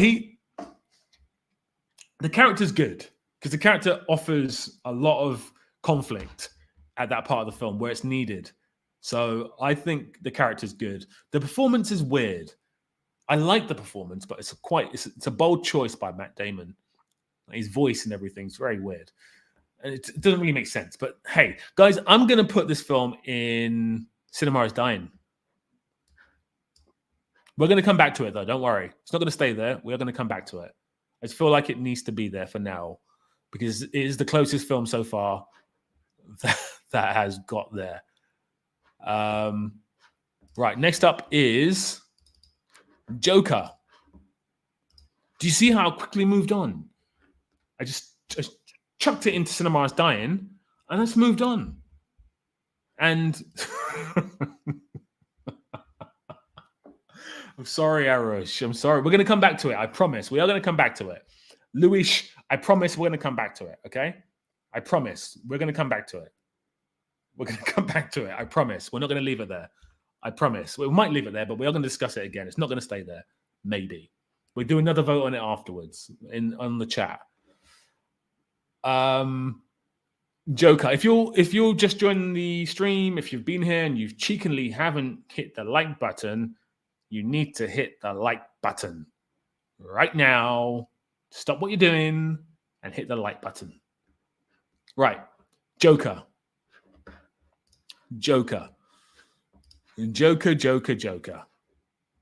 Okay. The vote on this is very interesting. Let me talk about it quickly. Interstellar is the harbinger of death for cinema. Wow, you hate this film a lot, don't you, Vita? I don't hate it as much as that. But yeah, the most underrated of overrated films. Underrated, overrated films. I don't know what that means, Elijah. Let me know. I don't know what that means. Arish, I'm so sorry. Overrated only performance saves the movie. Okay, so here's my thoughts on Joker. Okay, Joker by Todd. It's by Todd. The director of The Hangover. The Hangover is a really funny film. I love The Hangover. Hangover 2 is terrible. Hangover 3 is even worse.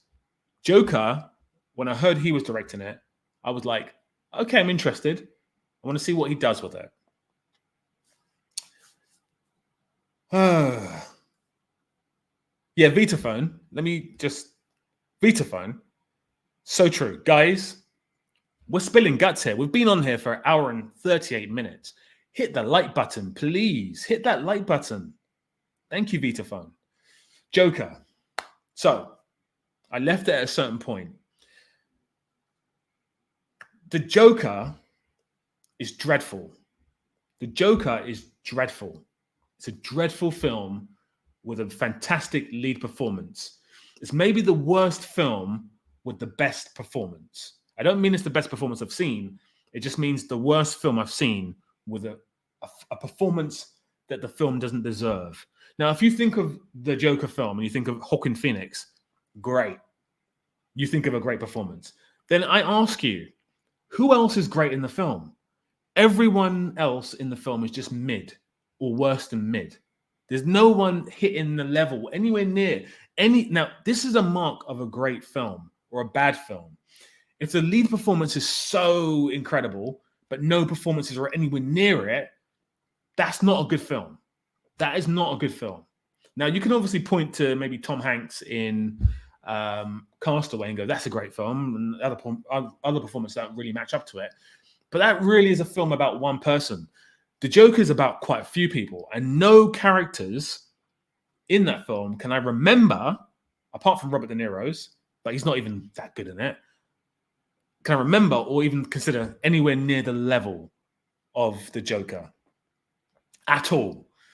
On top of that, the storyline is trash, absolute trash. Incorporating Batman into the film as Bruce Wayne as a kid was just mind-boggling, absolutely ludicrous, definitely a studio choice, terrible idea, awful. The storyline where he's got this girl who lives next door, but he's not really, he thinks he's dated her, but he's not really dated her, is absolutely awful. It comes straight from Fight Club. Terrible, terrible, absolutely terrible. Now, if this film, and this is another reason how you can find out if a film's good or not, is if this film had, for example, Bruce Willis as the lead actor, and Bruce Willis is a good actor, but he's not Joaquin Phoenix. If it had him as the lead actor, this film would not be as good. To take an even more ridiculous example, if this film had, I don't know, if this film had someone of the ilk of, I don't know, M. Night Shyamalan as the lead actor, this film would be awful. Now, I can say that about any film, but you get my point. The performance is just so incredible, and then everything else is not good. But it's not down to me. It's down to you guys. This is definitely the worst film so far, by a long shot. It's worse than Avatar. Worse than Avatar.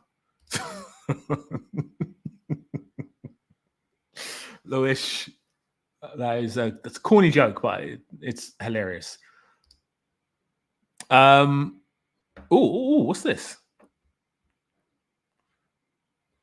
Yeah. So yeah, that's my thoughts about the Joker, but it's not really down to me, guys. It's down to you. It's down to you. And you guys have said that it is definitely nowhere near Cinema is Dying because it's got no votes, but it has got a vote for trash. And I think most people here have said that it's good still, which is baffling to me. It's baffling to me that you guys think this film's good. It's baffling to me that anyone thinks this film's good. Honestly. In fact, you know what? Because I hate this film so much, I'm going to put it in trash. And I know you guys voted, but I don't care. We'll come back to it and we'll talk about it later. It's obviously not going to end up there because you guys have voted for it to be in good still. But I'm going to put it there for now. And we're going to talk about La La Land. We're going to talk about La La Land, the land of La La. Cannot wait to talk about this film. Because Elijah has been talking about this film for ages. But Elijah, you're not going to be happy with the results of this poll. You are, but you're not. Oh, Arush. I'm inclined to agree with you. And you know what? I would have gone that far, but no one voted for it in Cinema is Dying. It had 0 votes in there. So, yeah, I can't do that. I absolutely cannot do that. But I can put it in trash.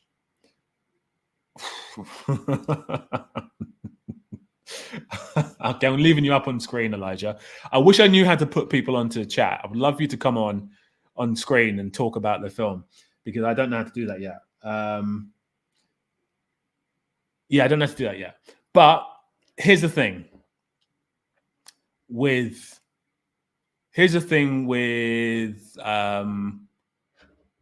this lovely film called La La Land.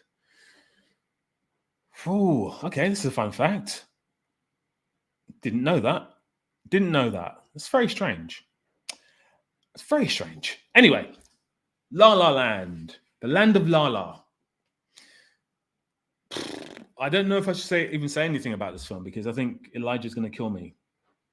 Oh, this is pretty cool. This is very cool. You can make a Discord server, invite people to argue against the film. Yeah, but Captain Astro, can I get someone on screen to visually fight about the film? Like, can they come on chat? Yeah. Sorry, I've got a message that I need to reply to, but yeah, can I do that? Is that a thing? StreamYard is pretty easy. Sorry, guys, just replying to a message. Stream pretty easy. Okay. All right. I can share the screen. Can I now? I think I need to invite you personally, though, right? Interesting. I mean, Elijah, if you want to come on, I'm willing to give it a try. I'm willing to give it a try and see if you can come on and chat about it, but you don't have to. I'm going to talk about it now anyway. So, right. Why is my screen gone all? What's it all green? And when I come forward, it goes yellow. Anyway, so here's the thing: La La Land, directed by Damien Chazelle, coming off the success of Whiplash, he decided to do a musical with bad dancing and bad singing. Sure, why not? Why not do a musical with bad dancing and bad singing? Why not get Ryan Gosling and Emma Stone, who have no history in dance or singing? Actually, I think Ryan Gosling does have a little bit of history in dance and singing, but they're not trained dancers in singing.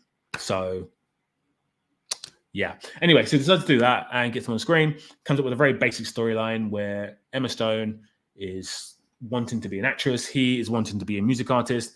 They get together. They squabble and fight. It's a very unbelievable romance. At no point do they feel like they had any chemistry. And yeah. and then stuff happens, and then we have more singing, more dancing, and then at the end we have a fake ending, which is a real ending, and the film ends. Listen, La La Land, I've not seen it since I saw it at the cinema, so I probably should watch it again before I give a full critique on it. I don't think it's a bad film at all. So I'm not going to sit here and completely destroy it. The pros are very ambitious, very, very, very ambitious film, and done really well. Really, really well. The cons are that I don't like it, but that's my personal opinion. So it doesn't matter what I think. I think it's a beautiful film about dreams. Yeah, I mean, you're not alone on that. You're not alone on that, because many people would agree with you. La La Land is... But the thing is, Arush, I've seen many Bollywood films, and they're way better than La La Land. In fact, I've seen many Bollywood films that are better than most Hollywood films. But this film, like, for example, Arush, Shanti is a better film, just objectively, than La La Land. Very different, actually kind of similar. Like, I think he's a movie star, if I remember. Shahrukhh Khan is a movie star. And he was, spoiler alert, guys, he dies and comes back as a movie star, I think. If anyone's seen Shanti let me know. So yeah, I mean, La La Land is, for me, not great, but Elijah, I think most people do agree with you and think it's fantastic. And you know what, Elijah? So I earlier on in the chat, I gushed about Red Shoes, which is a musical. I do love musicals. I've seen Wicked like 12 times. I love musicals. I love Singing in the Rain. This film is trying to be Singing in the Rain. No, Babylon is trying to be Singing in the Rain. This film is just trying to be something else. Yeah. Yes, Shanti is better. But anyway, listen, Elijah, I'm gonna let you have some good news. And the good news is this film is a good still, bordering on masterpiece. Well, not bordering, it's nowhere near masterpiece in terms of votes, but it's good still. So there you go. I would put it in, I would personally put it in yup, not good, but I understand it's not about me. Shanti, I add it to my watch list. So Captain Astro, Shantium is good, but it's not the best Bollywood film. I'm probably not the best qualified to talk about the best Bollywood film, but I've seen better Bollywood films than Shantium.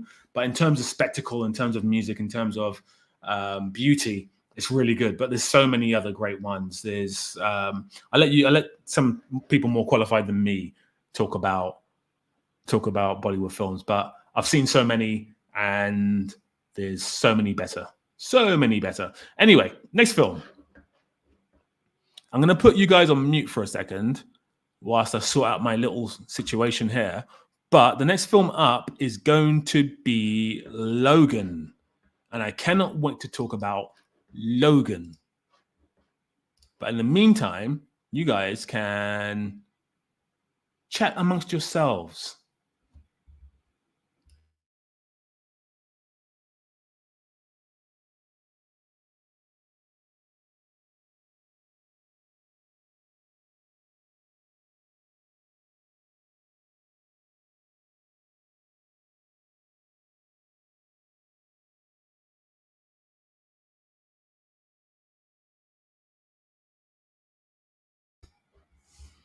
Right.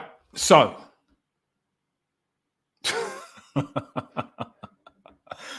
hey, you guys didn't vote for it to be in a masterpiece, so what can we do? Right. If you've just joined the stream, if Vitaphone, if you're still here, can you let me know how many likes we've got? Because we should be on like 60 by now.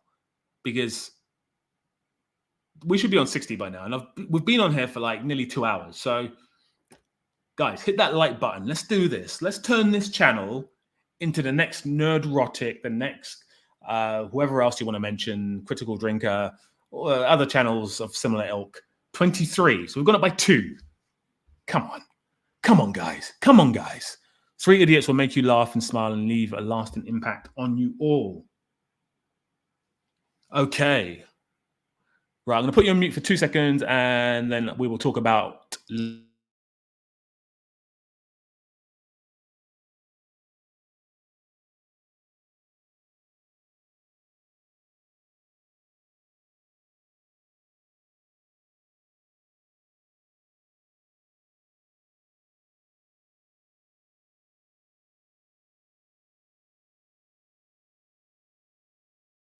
Right, let's do this. Logan. Sorry about that, guys. Logan.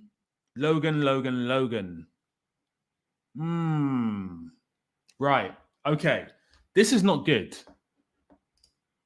Still. That means we're still on 23. Guys, hit the like button. Come on. Please don't turn... Do you know... Okay, so let's quickly talk about John Campea and Campea and Nerdrotic and Critical Drinker and all these guys. I love them all. Chris Tuckman, I love them all. I love what they do. I watch all their stuff. Well, not all their stuff. I watch some of their stuff every now and again. And John's really good. John's about movies, so he's not the best when it comes to films. You know, he hasn't got the most in-depth and critical eye when it comes to film. He's always, if a film comes out, he's like, this is going to be the greatest film ever. And it typically isn't. And he's very hyped man. And I like that about him. You know, he's certain taste, certain acquired taste. Nerdrotic is like, I just fucking hate everything. Cinema is fucking dead. And Critical Drinker is like, yeah, I kind of hate this, I hate this, but I love this. So I do like Critical Drinker. But John Campea gets a bad rep sometimes, but I actually kind of like him. Anyway, Logan. The best cinema, the best film critic is, I'll think of her name in a minute, but she's fantastic. I swear by her. She's brilliant. Logan's okay. It's a film that how can I put this? It's a film that tries to be a non-superhero film, but ends up being a superhero film. It tries to be gritty and grounded, but ultimately it's just a superhero film. But it's a very I don't want to say very good. I don't think it's very good. I think it's a good superhero film. So the pluses for me is Vitaphone. It is a neo-Western, but it's not really a neo-Western. It's just a superhero film. No matter how much they try and dress it up. As much as you dress up a cow into a dog, it's still a cow, if that makes any sense. So it's good. It's a good film. It's exactly as you said, Senik. It's good, but nothing exceptional for me. Anyway, you guys have decided to overwhelmingly call it good still. So I'm going to go with that. I'm going to go with good still. Because I really have nothing bad to say about the film, but I also have nothing great to say about the film. And all these years on, it doesn't, I forgot the film existed, which is never a good sign. Right. Next up is Man of Steel. Man of Steel. Zack Snyder. This film so far, you know what? I'm changing the screen. Right. This film so far has got the best votes thus far. If you can see this,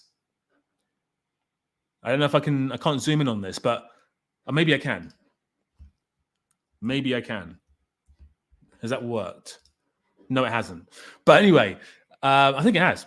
So this has got the most so far. So we have good still, yep, not good. Cinema is dying. Wow.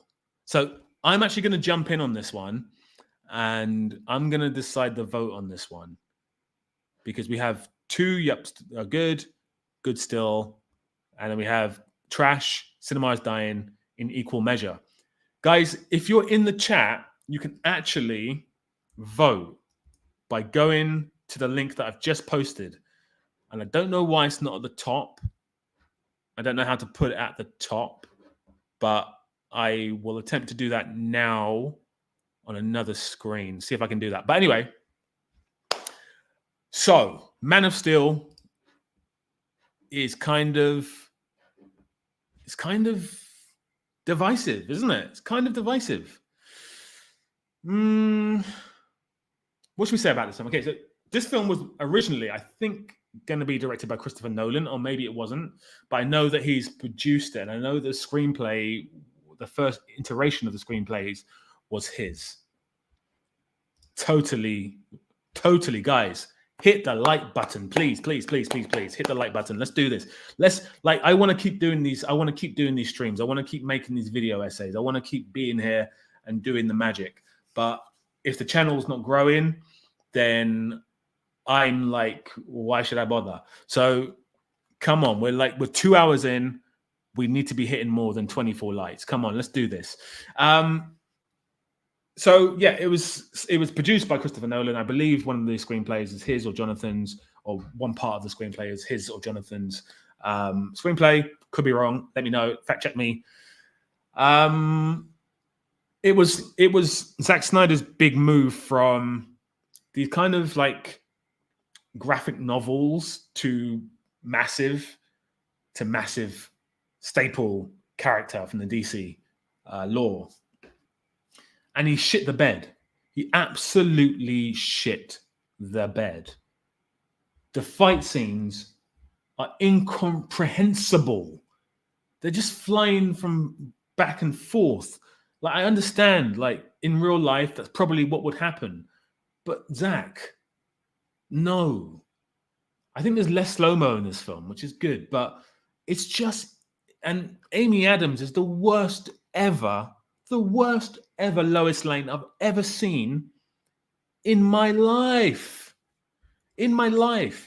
Kenny, that is true. But we've had collectively maybe, I don't know, 100 people on the stream. So, guys, hit that like button. And yes, Vitaphone. So, yeah, Amy Adams is awful. Lawrence Fishburne, what's he doing in this film? As Perry, like, why is he Perry? Michael Shannon's good. So before this film came out, I actually saw Michael Shannon in real life. He was about 10 feet away from me. He was doing a Q&A for his film, The Iceman. And I remember going to it just to watch him. And I was in this Michael Shannon phase because I loved Boardwalk Empire. I thought he was brilliant in Boardwalk Empire. And I saw him in a couple of films by a director's name I can't remember, but he always works with the same director. and I thought this guy was incredible. So I was so excited. He was on stage and he was talking about how he was going to be in Man of Steel. He just finished filming it, and blah blah blah. So I was really excited to see the film. And at that stage, I'd just seen 300 and Watchmen, and I liked Watchmen, and I love 300, and I was really hyped for Zack Snyder. And then I saw this film. I was like, what the fuck is this shit? This is terrible. Like, so the fact the film goes back and forth in time does not do the film any favors. If it actually just went in a linear fashion, it'd be a much better film. I hope someone does that. I hope someone edits it into a linear fashion film.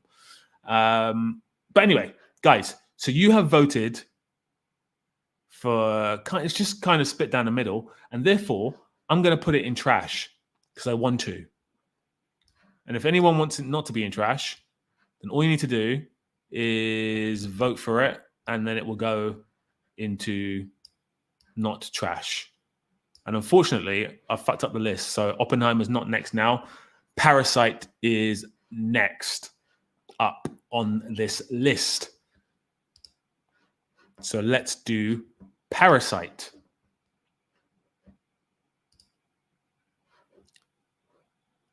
Yes. That baptism scene. So if you watch it again, Vitaphone, and without ruining it for everyone, that scene that you're talking about there, if you watch it again, it feels a bit over the top. If you watch it again, I watched it again recently, the whole series from start to finish, and it's just one of the best TV series of all time. If you guys have not seen it, if you love The Wire and Sopranos, then you'll love Boardwalk Empire. It's just incredible. Michael Pitt in season 1 and season 2 is tremendous. One of the best. That's actually the best arc in the whole show. Right. I'm now going to remove this, go back to the next one. We're now going to do Parasite. And we're going to have some fun with Parasite. So, Parasite. Any thoughts on Parasite?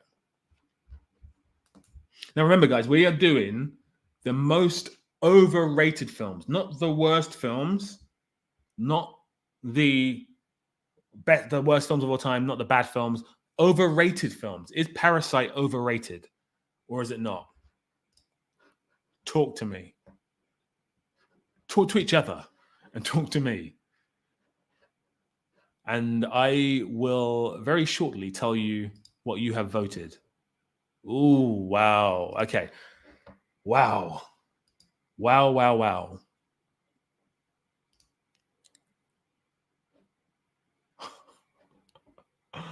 I actually like this, Josh. Didn't really care for Parasite. Was super hyped and was kind of a letdown. I think that's because it was overhyped. And overrated. Right. So here's the thing. Parasite, if you didn't know about director Bong Joon-ho before Parasite, you probably think this film's a masterpiece. I knew about him way before this film. I'm not trying to say I was the first one to know about him. Obviously not. Like, he was well known before that. But I knew about his films beforehand. I knew about Mother. I knew about Snowpiercer. I didn't just know about them. I saw them. Memories of a Murder. I saw that as well. In fact, I think I saw his whole filmography, apart from his first ever film, which is, I think, Dog Bite Man. And then I saw Parasite, and I was like, okay, so he's cracked the code. He's made an American film. And it felt, in that sense, like I felt proud because I've seen him grow from this incredible Korean director who was only really known in Korea to Snowpiercer, that was meant to be his big break into America, to Parasite. In fact, I think he had Okja. I think Okja came out before Parasite as well. But I thought Snowpiercer and Okja were going to be his big coming out party into Hollywood. But it turned out Parasite, which is a very American film, was his big coming out party. And for that reason, I think it's overrated. I think Parasite's overrated. But again, I want to stress that I'm not saying it's a bad film. I just think it's overrated for the hype that it got. I was really surprised it got the hype it got when I saw the film. Has everything really amazing, very well rated, Louis. Oh, okay. Yes, he's good in that. He's a bit hokey in that. And I'm talking about Michael Shannon. Parasite, overall great film. It sent shivers. Okay. I do agree with this, Sagnik. Weakest work of Bun Jo. I don't think it's his weakest work. I think Okja, from what I've seen, is his weakest work. But it's definitely up there. I mean, and again, like, Okja is not a bad film, but this guy's films are on a level that is so high that I feel, in comparison to the rest of his work, Parasite is overrated. Captain Astro, come on. What are you doing, son? Get onto that. Get onto that. And Memories of Murder is a hand-down masterpiece. Parasite is nowhere near to that. Totally agree. Totally agree. However, I'm just going to be honest with you guys. I actually don't think the cinematography was fantastic. But that's just me. So I'm gonna, guys, this film, you guys overwhelmingly voted for it to be a masterpiece with 50% of votes. A lot of votes as well. I think it's the most voted for film so far. So I'm in the wrong. And I'm not going to move it from there. Next film is Oppenheimer. And as always, as I say before every single film, if you've not hit the like button, if you just joined the stream, then please hit the like button. But also, you can vote for which film you want to go into which section. So do that. Do that right now. And the next film up is Oppenheimer.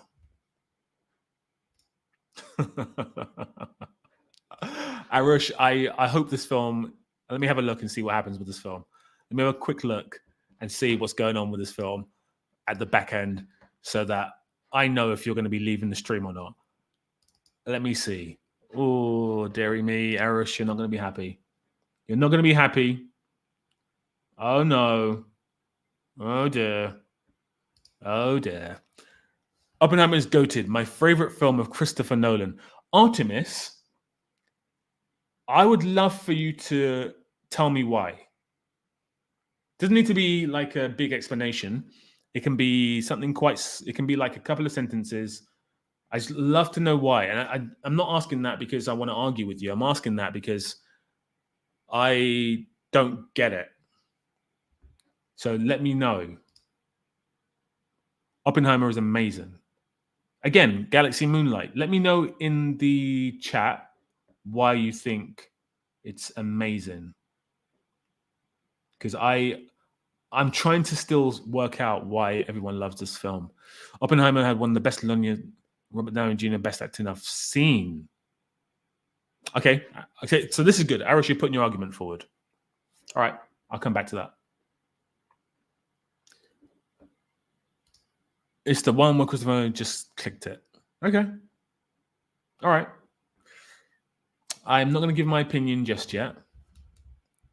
In the meantime, while someone else defends Oppenheimer and tries to explain to me why it's the best of Christopher Nolan's films, maybe one person more can do that.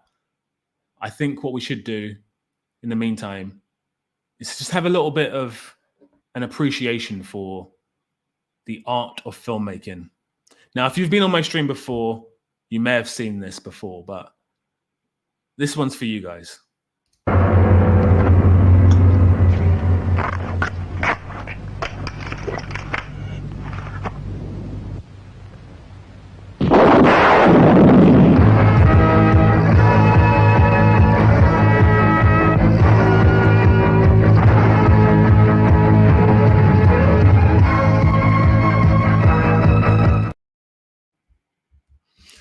Well, I love that scene. I'm not sure about you guys, but I love that scene. It's just brilliant. It's what Oppenheimer should have been.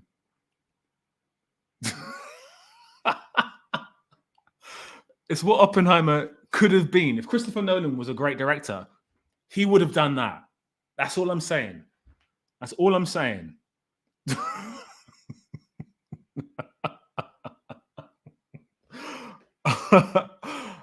Kenny, I'm working on it. I'm saving up. I want to get one with a rocket launcher. Oh, dear.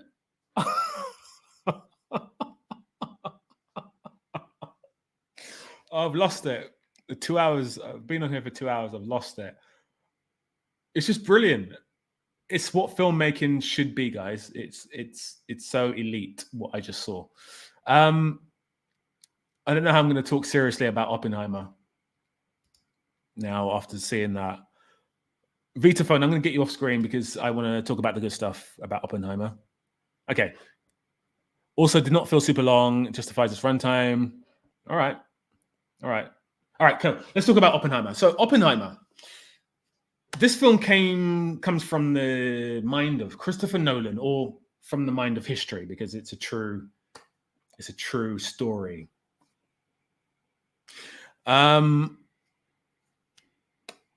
It's what this film should have been and what it's not. And Vitaphone, I'm going to put you on screen now with these points. What this film should have been and what it's not, because I don't agree with this, Vitaphone. But I'll tell you why. It should have been Nolan's chance, and this is why I'm going to give it a huge con. It should have been Nolan's chance to show the world that all those little traits he has as a filmmaker, he doesn't need them. And instead, he couldn't do it. So I don't know if you guys can ride a bike. But when I was younger and I couldn't ride a bike, I'd have training wheels. So I'd ride my training wheels and then eventually they'd take one off. Like my parents would take one off and I'd be like, I'm still doing my thing. And then eventually take off the other training wheel and I'd be like, I can ride my bike now. This should have been Christopher Nolan's film for that. And the reason why I say it's not is because all the traits that he's used throughout all his films that have actually not always been to his advantage.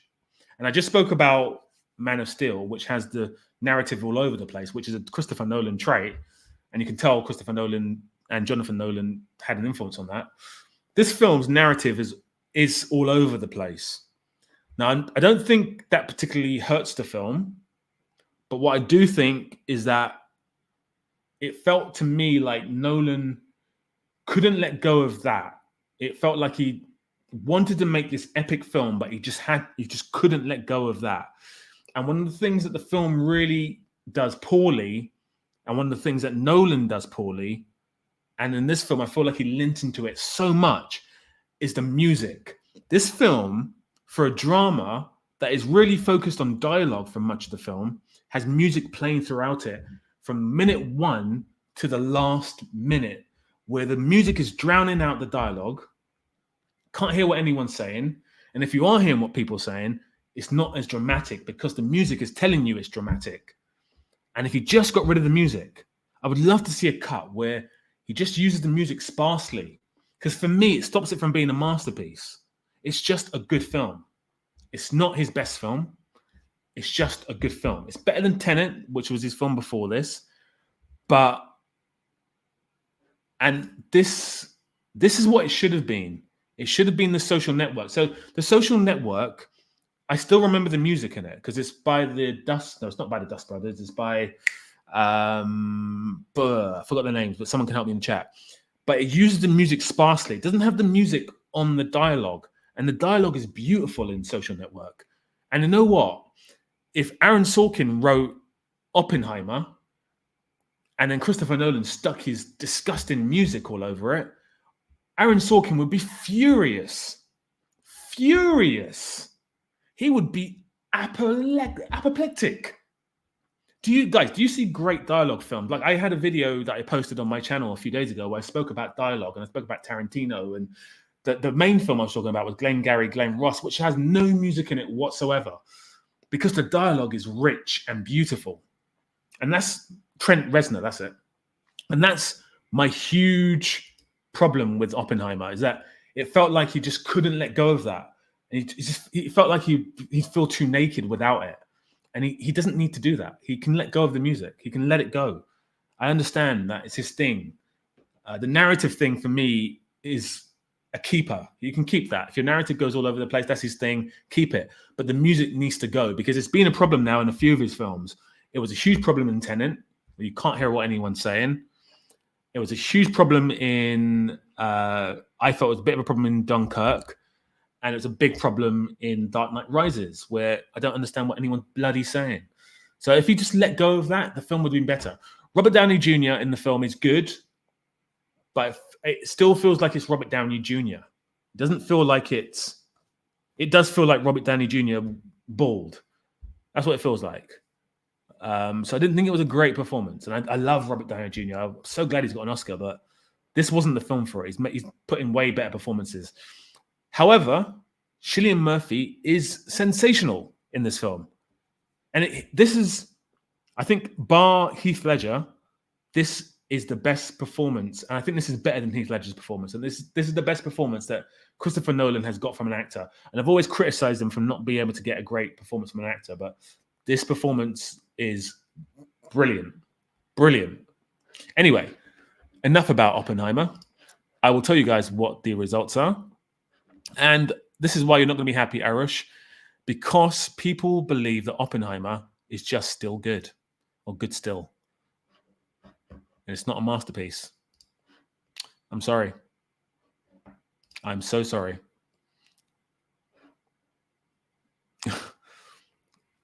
Kenny, if you think I don't know about Neil Breen, you don't know me, my friend. I know about Neil Breen. I know all about it.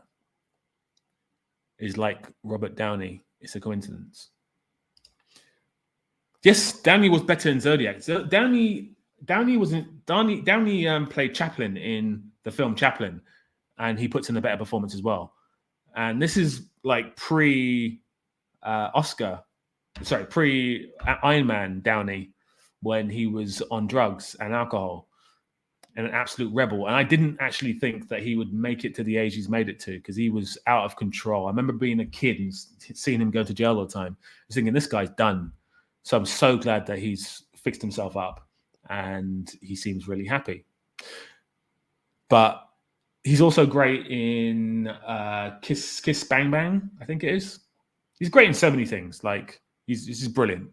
Brilliant actor. Really like him. He reminds me of like a modern day Al Pacino. That's what he reminds me of. Right. Next up is Scarface. How ironic. Didn't even plan that. Scarface. Al Pacino. Let's talk about Scarface. And if you just joined the chat, two things. You can vote for the films that are left. So the films that are left are Scarface, The Shawshank Redemption, Spider-Man Into the Spider-Verse, No Way Home Spider-Man, Terminator, Dark Knight, Green Mile, The Shining, Sixth Sense, Poor Things, which is actually not in the vote. So we're going to have to do that one live. And then 3 Billboards. Right? So, guys, takes great directing to know material and service to material. Bombast should serve the narrative. Movies, you're still going in on Oppenheimer. I agree. Right. Next film up is Scarface.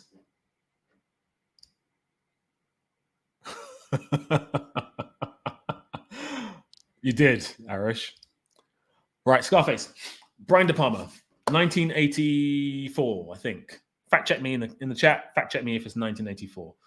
And Captain Astro, Blowout is better than Scarface. So this film is Al Pacino let off the reins, gone crazy, doing a Cuban accent, and just gone crazy. Now, I love this film for its charm. And if you don't know anything about Brian De Palma, he is a huge Alfred Hitchcock fan.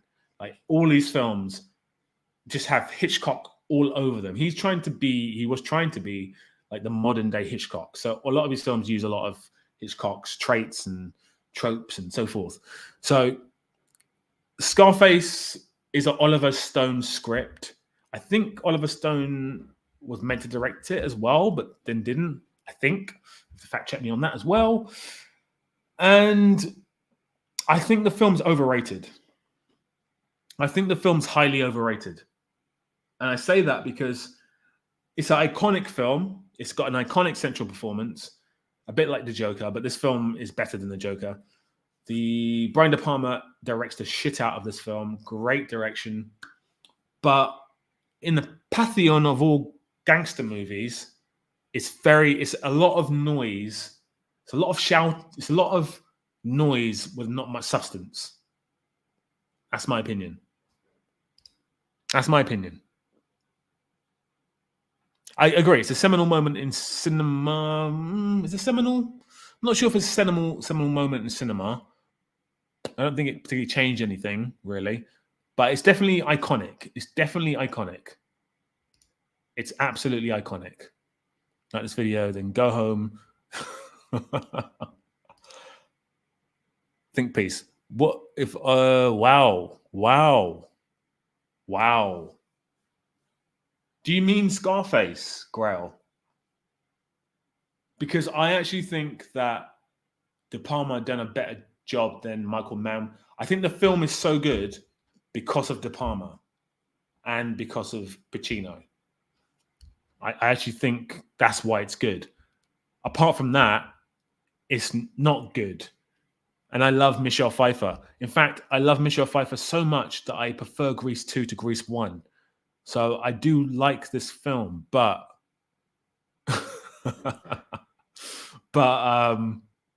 yeah, I think Michael Mann would have made it really very, because in the 80s it was quite cheesy. It would have had the synth music. It would have been very hard boiled. And this film is batshit crazy. And yeah, it needed De Palma. It needed De Palma. That's the only reason why it's good. Him and Pacino. The violence opened the door for Tarantino. Even Stone's worked down the line. I'm not sure about that. I think Tarantino's influences come from a lot of different films. He loves Brian De Palma.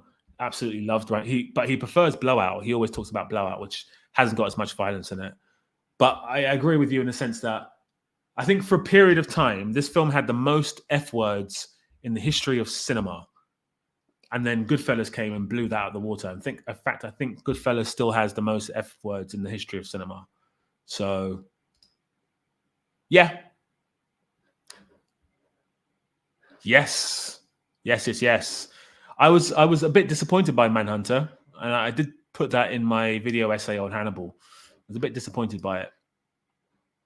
It felt more like a film noir or neo-thriller than a serial killer film. Right, you guys have said that Scarface is good still. So we're going to put it in good still. And next up is The Shawshank Redemption. We're getting close to the end, guys. We're getting close to the end. This film, I think I'm going to be very short with this film. Very, very short. I'm going to say one thing. If you haven't hit the like button, I should have a little button here. And it should go, if you haven't hit the like button yet, please hit the like button. That's what it should say. But we're talking about Shawshank Redemption, The Shawshank Redemption. Now, guys, I'm going to spoilers here. This film in the votes is overwhelmingly leaning towards masterpiece. I think it has one of the most votes. If you've not voted yet, guys, for any films, you might be able to save a film that's currently sitting somewhere. So if you haven't voted yet, here's the link. I'm not sure how you put that at the top of the chat, but here's the link. Jump on there, and I urge you to return myself off. I think I can put it in the chat there. Yeah, so I urge you to jump in the chat, jump in the vote, and vote for the film. Shawshank Redemption is okay. So it's a 1994. Fact check me again, or 1995 film, directed by Frank Darabont. It stars Tim Robbins, Morgan Freeman, and a bunch of other wonderful character actors. Upon release, the film was an absolute flop financially. It didn't do very well at the Oscars. And then it started to garner a lot of attention, I think, from home video. And now it's considered one of the masterpieces of all time. And honestly speaking, it is one of the masterpieces of all time.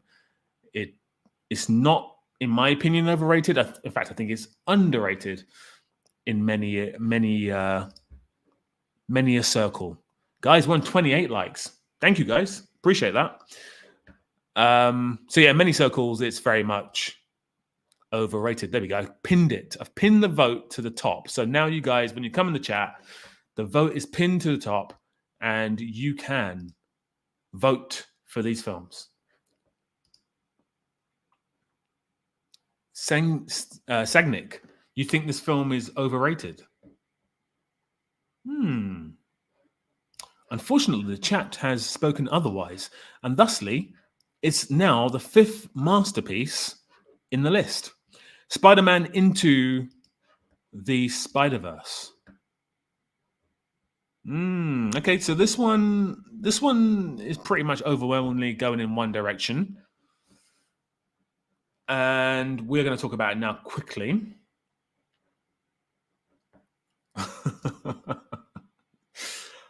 Lillian, I think he did, or he's fallen asleep because I think it's quite late I think he's in India. I think it's quite late there.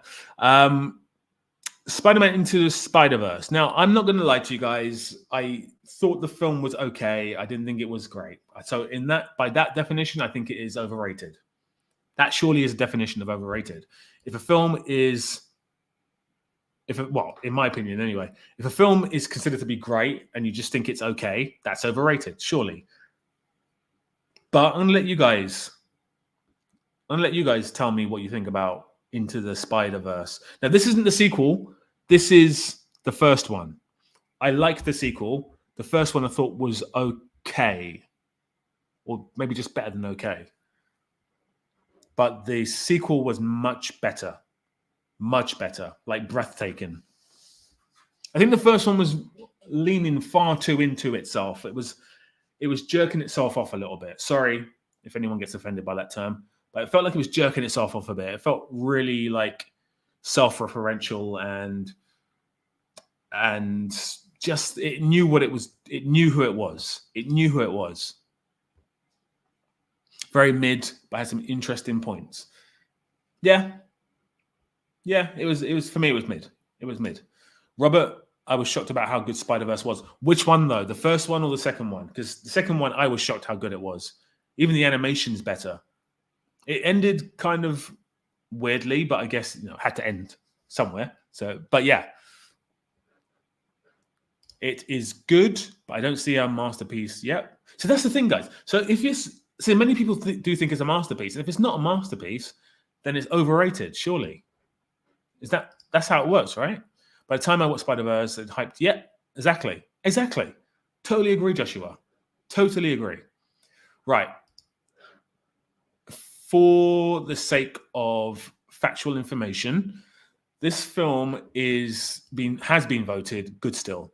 If you've just joined the chat, the stream, you can vote. If you go to my pinned message, you can vote for where you think a film should sit. Right, next film is Spider-Man No Way Home. No Way Home.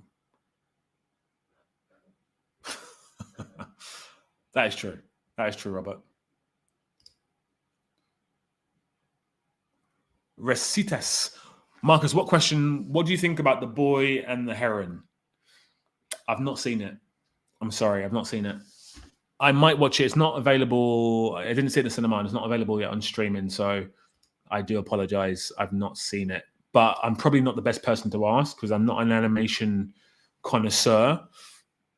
However, having said that, I did love Blue Eye Samurai, but I do prefer my animation to have a lot more.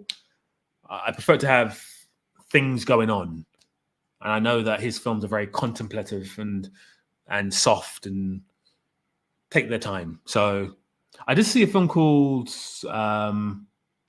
what's it called? It's really good animation, Japanese animation. It's quite old though. It's about 3-4 years old, and it's really good. Right. Spider-Man No Way Home.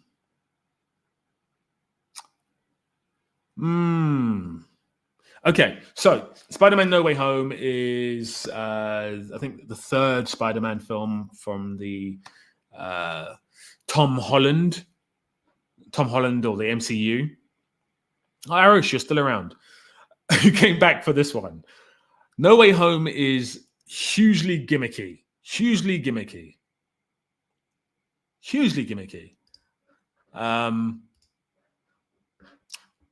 But I have to say, watching it in the cinema, seeing Andrew Garfield come out of the portal and then seeing Tobey Maguire come out the portal, I clapped. I physically clapped. I was like, woo! Like, and a lot of people, most of the cinema were clapping. It wasn't even a massive screening, but everyone that was in there was clapping. So, cinema going experience, it felt really good. And for that reason, so as a pro, I would say that is a pro. It's well made. The storyline's good. It's fun. It's funny. It doesn't really make any sense. If I have to pull out a con, and I have to say it is very gimmicky as well, which is also a con. But it's not about me, guys. It's about you, and you guys have said that it's good still. So it's going into good still, and I'm inclined to agree. I would actually. Yeah, I mean, I don't think it's yup, not good. I don't think it's trash, and it's definitely not Cinema is Dying. It's absolutely not a masterpiece. Right, next film is Terminator. The Terminator, the original Terminator. Which I actually got this film. I thought about this film. I thought I could put it as one of the films. And then I saw it on... I think I saw it on a Reddit poll as one of the films that was overrated. Or maybe I saw it on another website. But what do you guys think? Terminator?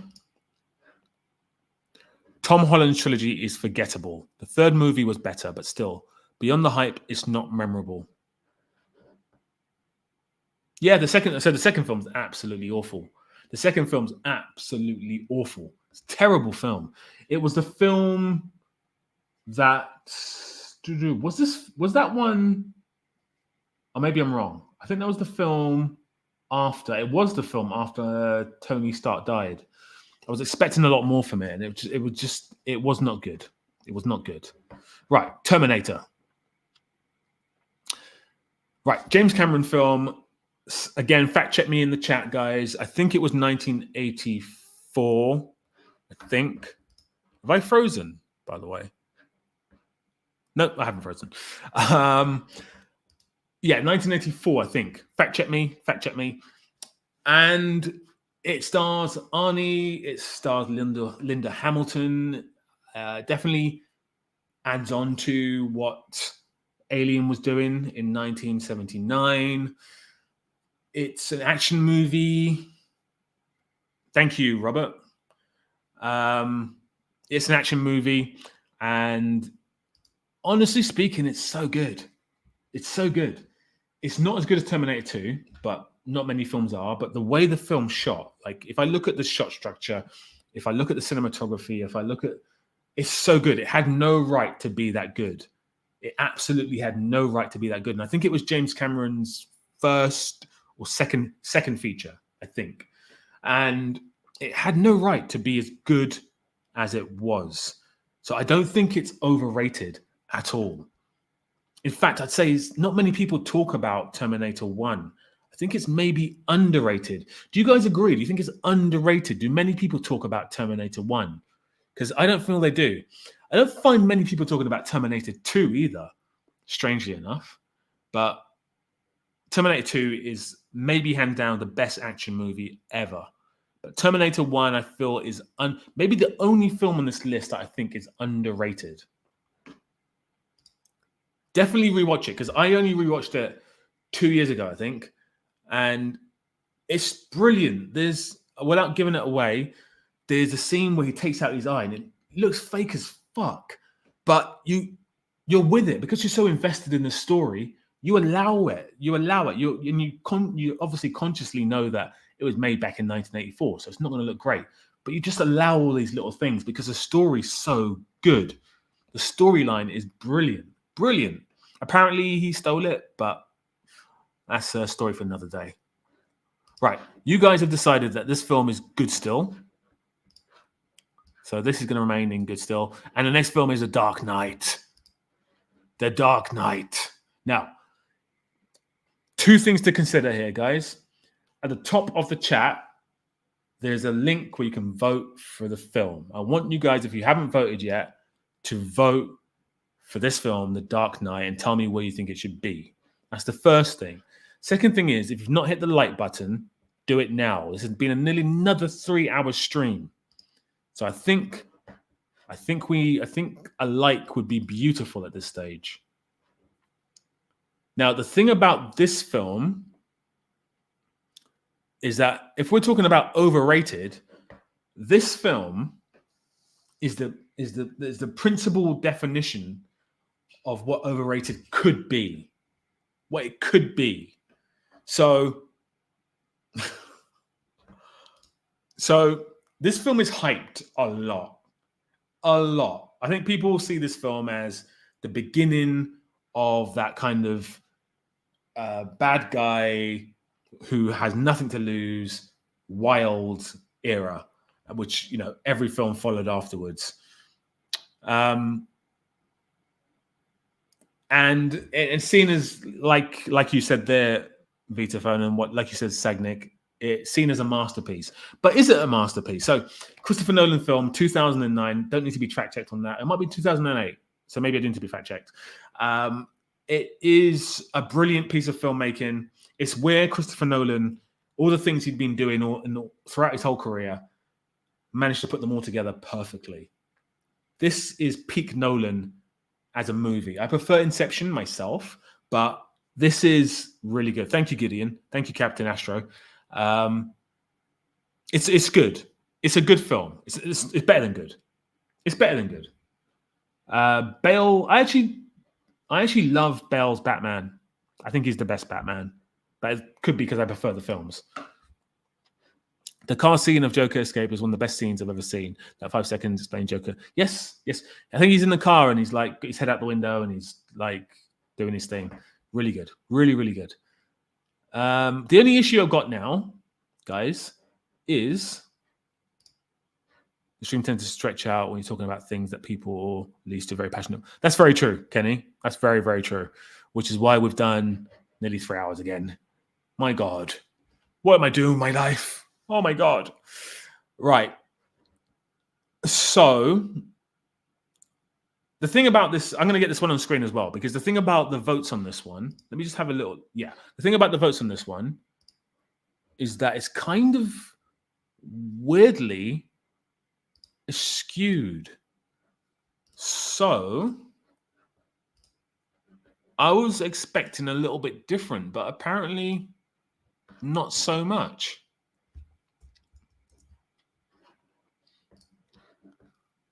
So, as you can see, The Dark Knight, 2 people voted for trash, 2 people voted for not good, and then we have a bunch of votes for masterpiece and good still. But this one, I mean, I don't think it's conclusive. I mean, it is conclusive. Like, mathematically, it's 100% conclusive. It's good still. But I do want to take into consideration those votes. And I think someone asked a question earlier on, should we average it out?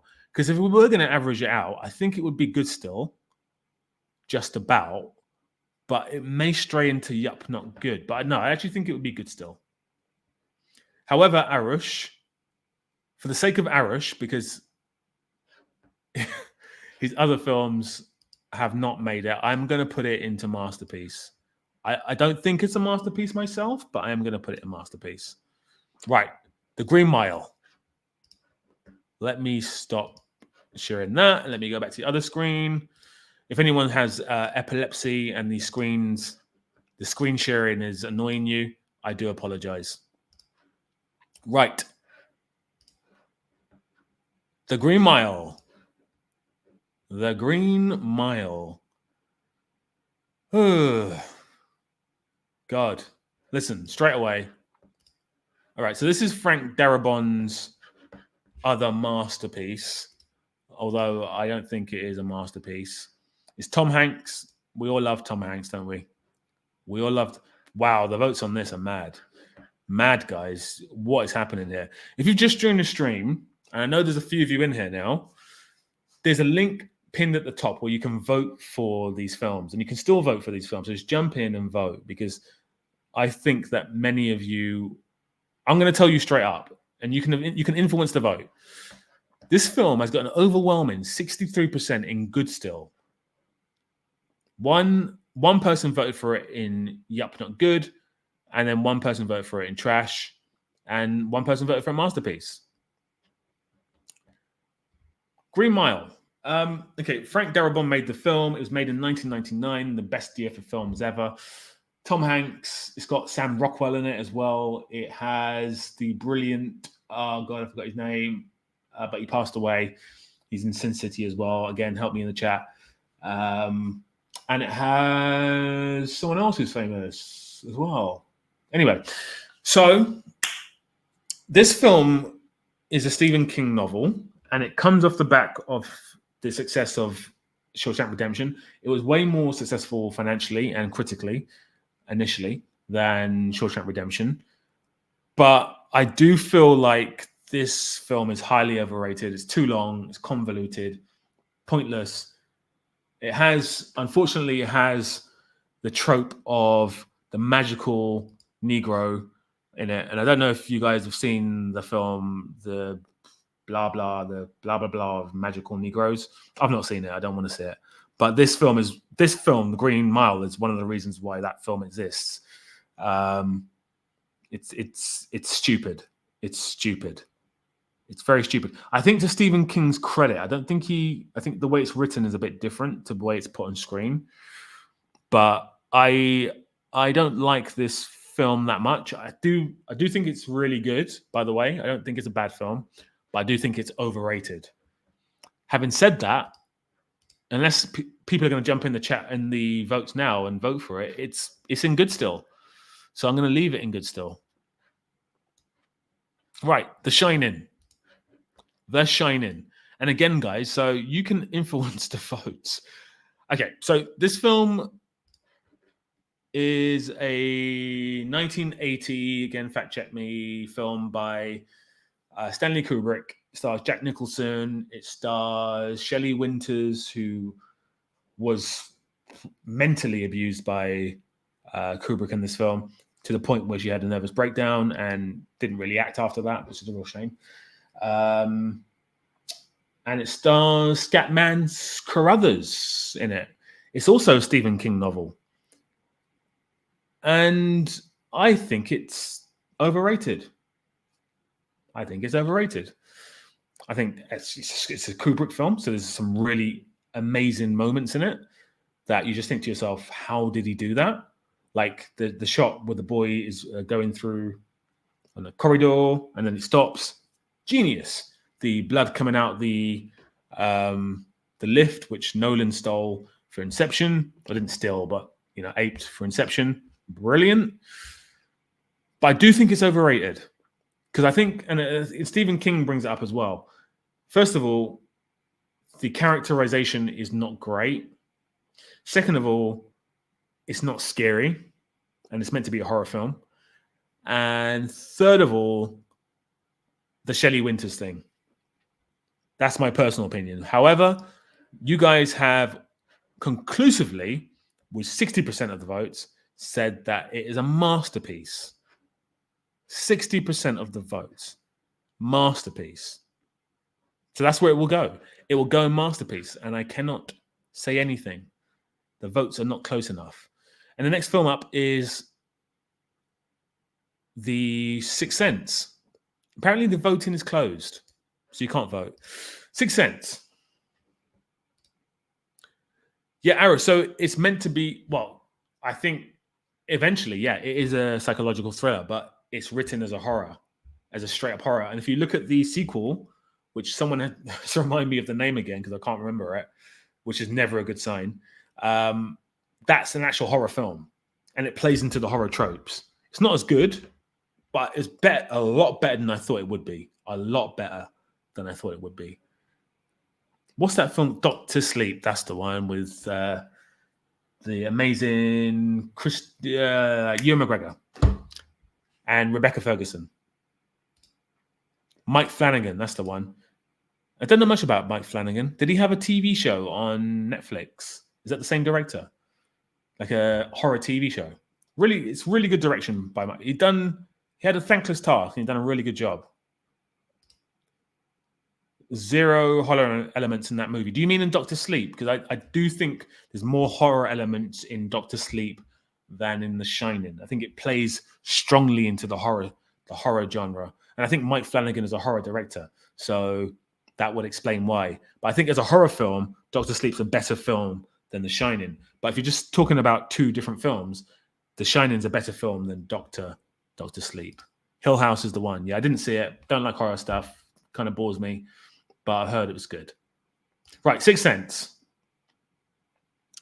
Right, this is a 1999, again, another 1999 film from M. Night Shyamalan. If I'm wrong, fact check me, but I think it's 1999. Stars Bruce Willis. It stars Haley Joel Osment in one of the best child performances of all time. And it stars the incredible actress from Hereditary. She's Australian, and I can't remember her name. Toni Collette. Stars Toni Collette. And anyone else famous in it? Well, M. Night Shyamalan's in it as well.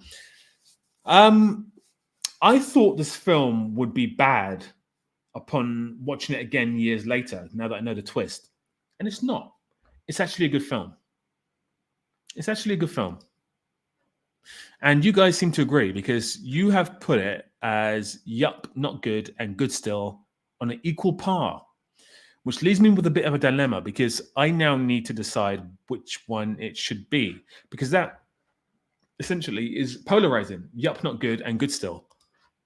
If you had voted masterpiece and good still, that would be a different subject altogether. I'd just put it in good still, but yup, not good, and good still is not good. So I'm going to need you guys to, yes, Donnie Wahlberg. I'm going to need you guys in the chat.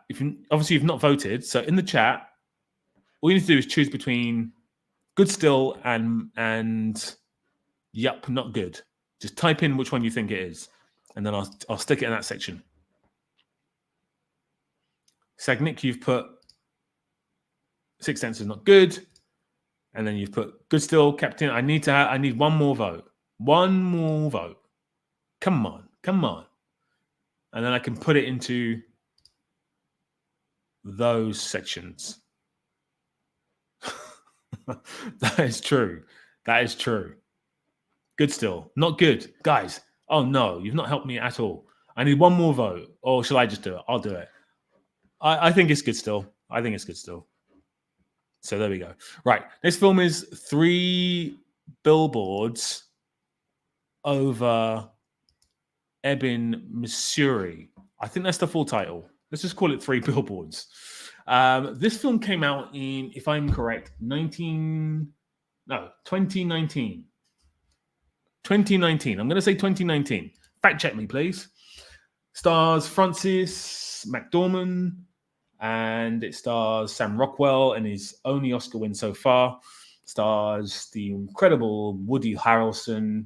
It also stars someone else. A couple more people whose names I can't remember. 3 Borings is trash, in my opinion. It's directed by Martin McDonough, who also did In Bruges, and recently he did that wonderful film Set in Ireland, which is better than 3 Billboards. Okay, 3 Billboards is trash. 3 Billboards is trash. Absolute trash. The dialogue is wonderful, of course, because he's a brilliant director. Oh my God. You guys finally are on the same page as me. I didn't even realize that. Right. Let me share the screen.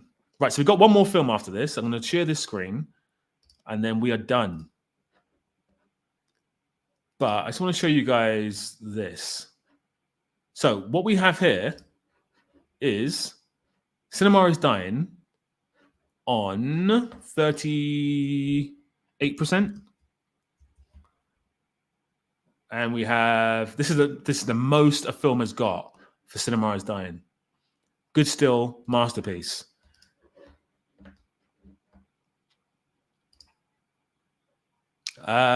Kenny, yeah, I think so. But he did win an Oscar, so I think he's kind of now seen as, good. But there was a period where he was definitely one of the most underrated. I don't know who voted for Masterpiece, but not me. Not me. Right. Guys, I'm sorry. I don't like this film. And I know it's currently got more votes in one section, but it's going into Cinema is Dying. And the last film is Poor Things. So let me go back to that screen, and then we are done. We are done. We have worked out some of the most overrated films of all time. And we did it in just 3 hours. Just in only 3 hours. Right. So, last film, Poor Things. Let me get Arish's message off the screen, because then you can see that Poor Things is right here. Right down here. And this one is the wild card. This was put into the chat by you guys at the beginning of the stream. You guys voted that this film should be in there. So I'm expecting you right now in the chat to tell me why. Tell me in the chat why. I need to know why. Because I have my own opinions on it. But in the chat, tell me why you think this is so good or so bad. Robert, anytime. I think you're maybe based in America, because you gave me dollars there. Really appreciate the super chat. Guys, if you want to give me a super chat, you know how to do it. I really appreciate I do really appreciate that. And Robert, thank you so much for the super chat. Right. This is the last film. Poor Things. Talk to me. I've done a review on Poor Things, and my gripe with the film. Okay, so it's it came out last year, 2023. It is a film by Yorgos Lanthimos, and it stars Emma Stone, it stars Willem Dafoe, it stars Mr. Hulk, whose name I can't remember, Mark Ruffalo, in his best performance thus far. There's way too much sex in this film, way too many sex scenes in this film, completely unnecessary. People defended it in the comments, and some people also agreed with me. I just find there's too many sex scenes in this film that don't need to be there. And that was one of my major gripes with the film. I also feel like the film is too, at times it's too, like, I think someone in the comments said, why is there like this weird fisheye angle, camera angle there?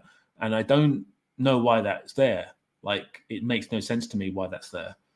I can't justify it. So do I think it's boring? I didn't think it was boring. It didn't bore me any time. I do think it's a good film. And I honestly don't think it's overrated, because I don't think many people rate it. It did win an Oscar for Emma Stone, but I don't think it won any other Oscars. Maybe someone can fact check me on that. I seen many say that it should have swept the Oscar for every award. I think it was a big swing and a miss. Set designer Stone's performance was phenomenal, but I actually liked it. I did like it. I'm not going to say it made me laugh quite a lot. I did like it. I do like the director. So overrated, a giggle at best. Matthew, thanks for that. Poor Things is a good film, but it's not Lanthimos' best. That's why I think it's overrated. Agreed. I do think it's not his best. I think his best, for me, is The Lobster, followed by The Favourite. So, yeah. And Poor Things, yeah. Listen, guys, Poor Things is a good film. In my opinion, Poor Things is a good film. Last 30 minutes. Yeah, and that's one thing I do agree with you, Captain Astro. It did go on for too long. Like, it had like 4 different endings. Just completely should have ended way before it did. There's a different ending in the book. Interesting.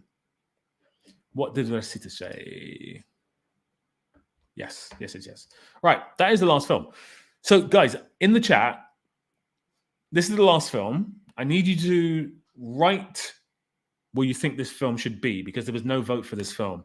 So I need you to vote in the chat. You can just write the name of the section, the tier it should be in. Do you think it should be in cinema is dying?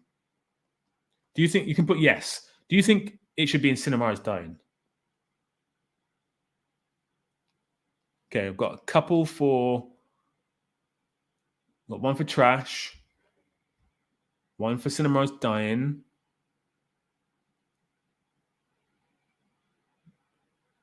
Okay. Any more for cinema is dying? So far, we've got one. Got one yes. Irish, no. Okay. Do you think it should be in trash? No. There's another no. Trash. Any more trashes? Anyone got any trash? Does anyone have any trash? No, no trash. Okay, Kenny, you think it should be in trash? Arush, you think it should be in trash too? Yup, not good. Anyone think it should be in yup, not good? Trash. Yup, not good. Okay, next one. Anyone think it should be in good still? Because right now, it's going to end up in trash. Just so you guys know, right now, Poor Things is going to end up in trash. So do you think it should be good still? Or, yup, not good? And I have more votes for trash than anything else. So that's where it's going to end up. I don't think it should be in there myself, but I'm going to go with you guys. This has been your tier, not mine. And then when we're finished putting this into trash, which is where it's going right now, is we're going to go into the 3 at the top and then work out if they're in the right section, and then we're done. So I'm now going to put this in trash, and we're going to talk about Interstellar quickly. So Arish, you wanted this film in masterpiece. It's ended up in trash.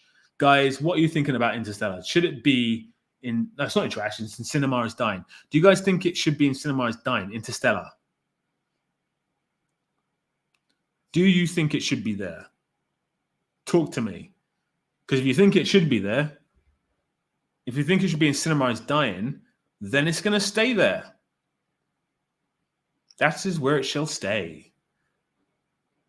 Sorry, Arush. No one's helping you out on this. No. Got one no. Haven't seen it. Interstellar is good still. Arush, no. It's looking pretty good for you, Arush. Right. I'm going to move it from cinema is dying. I'm going to put it into... I'm going to put it here. I'm going to put it... Oh, no. Wrong film. Wrong film. Don't want that. There you go. Good still. Right. Man of Steel. Man of Steel. Guys, I'm not touching Man of Steel. It's staying there. It's trash. Cinema is dying. Goodbye. And then 3 Billboards. I'm keeping it there too. I'm keeping it there too. Or shall I? You know what, guys? We're about to hit 3 hours. I'm going to give you the chance right now, right here, to save 3 Billboards. Do you think 3 Billboards should be in cinema is dying? Ooh. Ooh. I think you're talking about 3 Billboards, Arish. Are you? Or are you talking about Man of Steel? Talk to me. Because I would love... Here's what I want. I want Man of Steel up there by itself. I want it to sit in a naughty corner by itself. But I don't want to move it unless you guys are gonna also move it. Oh, okay. All right. It's staying there. It's staying there. Right. Cool. So we have our tier list. We have in cinema is dying. We have Man of Steel, 3 Billboards. In trash, we have Avatar, Joker, and Poor Things. In Yup Not Good, we have nothing. So a very polarizing tier list here. In good still, we have pretty much every film, like 1917, Blade Runner, The Clockwork Orange. What's Clockwork Orange doing in here? It should be up there.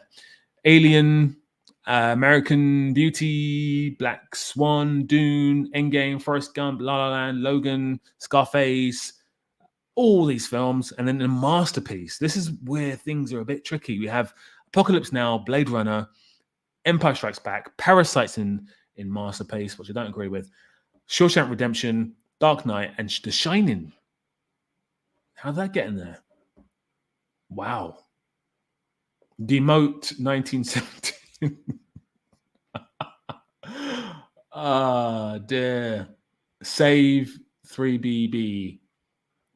Disagree. What Kenny, what do you disagree with? Which one? Demote 1917. Okay, done. Dark Knight for me is IG. What does that mean? Is IG? Do you mean it's masterpiece? Because it's sitting there. Do you mean it's? What do you mean, Arish? I think Alien should be masterpiece. I totally agree. I don't think it's going. I don't think it's it doesn't sit with these other films. If anyone disagrees with that, quickly put your 2 cents in, because yeah, put your 2 cents in. If you think that Parasite should go back into masterpiece, put your 2 cents in. Do your thing. Do your thing.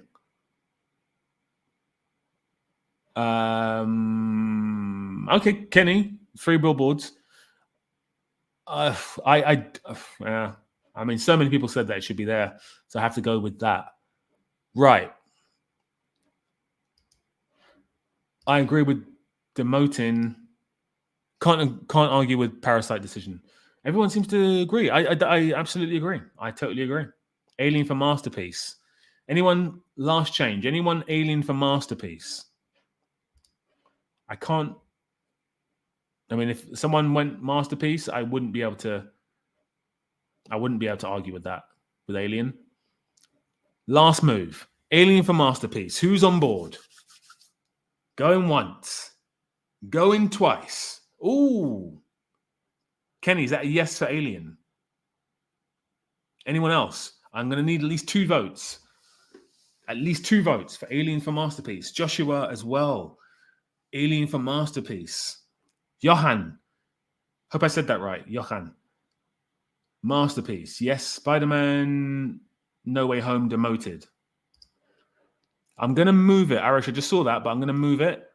Spider-Man No Way Home demoted to yup, not good. Ooh, where is it right now, actually? It's sitting in... Where is Spider-Man No Way Home? Can't find it now. Where is Spider-Man No Way Home? Has it disappeared? No, here it is.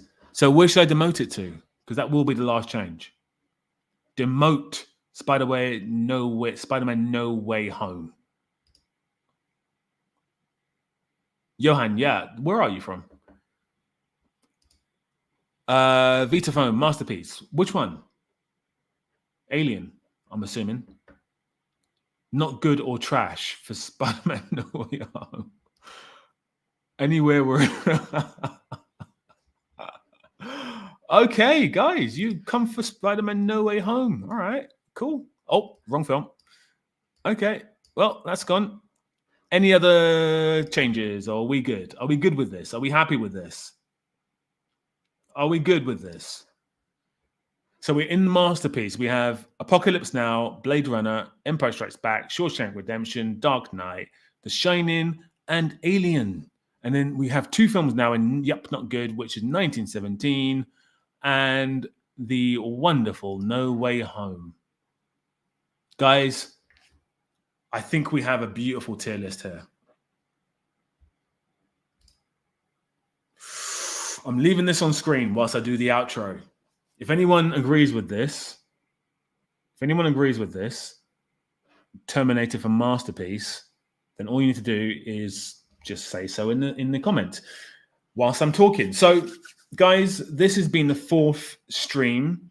The last stream, we conclusively proved that the best director ever, the greatest director ever, is Stanley Kubrick.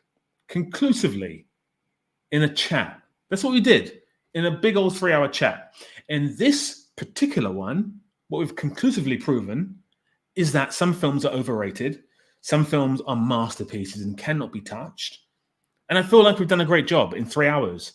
It's been very, very impressive. What I've really been impressed by is you guys helping me out in the chat and telling me which films are which year. And because I've been doing this all off the old dome. So thank you so much for that. Thank you so much for your votes. It's been tremendous. Hell of a chat. I've enjoyed it immensely. And Johan, which part of Holland, Johan? And I think I was talking to my Dutch friend today, and she was saying that Dutch people don't like being called, like being said they're from Holland. They prefer Netherlands. Terminator for masterpiece. Okay, cool. Let's do it. There's loads of people saying Terminator for masterpiece. So there we go. That is the last change.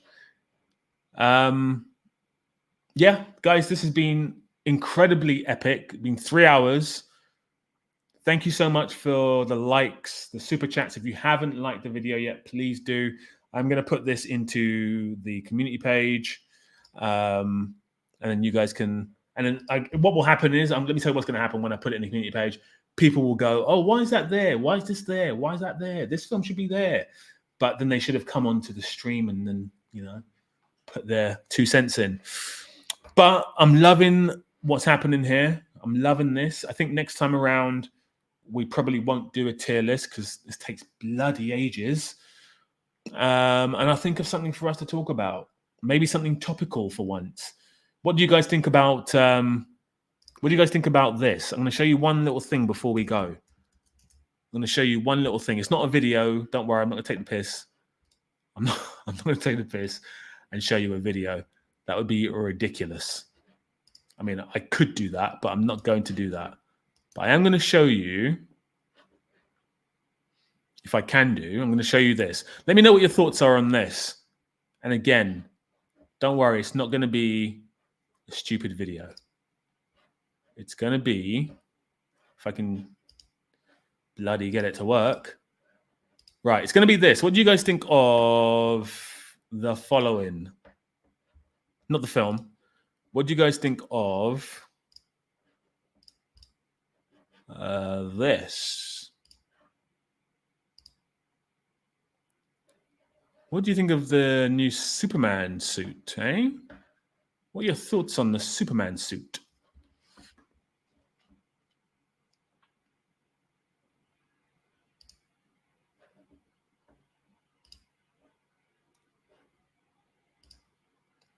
Big love, Rositas.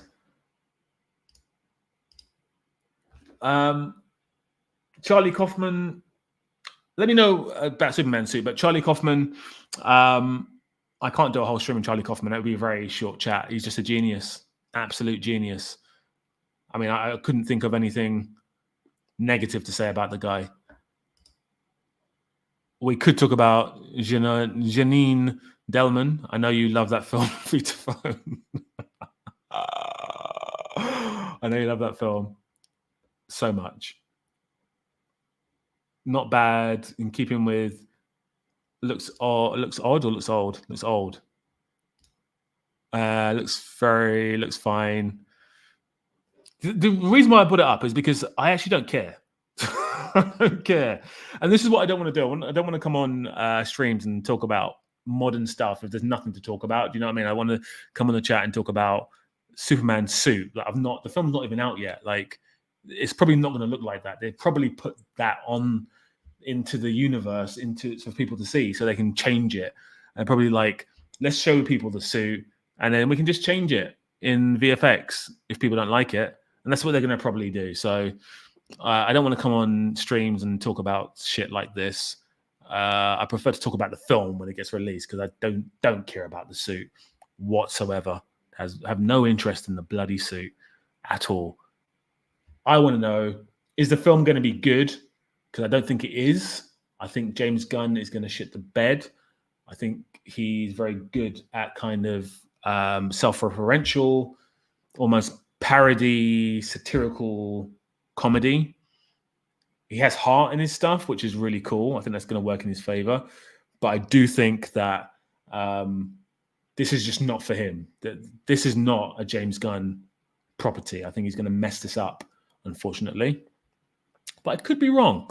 But anyway, guys, this has been absolutely epic. Like super epic. It's almost the same length as that really average film, Killers of the Flower Moon. Again, thank you so much for the likes. If you haven't hit the like button, do that before you leave. And thank you so much for the super chat. And thank you guys for just being awesome. This has been absolutely beautiful. I'm going to put this up on the community page. Feel free to jump in, say your comments, share your thoughts, argue with the people. Argue with the people. The people who didn't come on the stream, who have their opinions, argue with them, because I'm going to be doing that. Guys, beautiful time. Thank you so much. And as always, I'm going to leave you with something just so joyous and so incredible. Something so epic that even these films on the masterpiece list could not compete.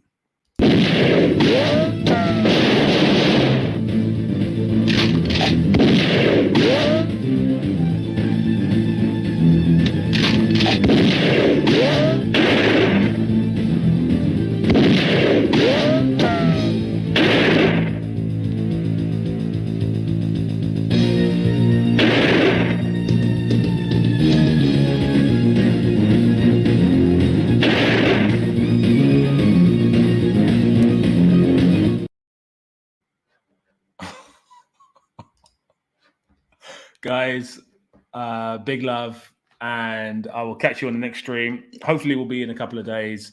But yeah, massive love, and we'll speak soon, yeah?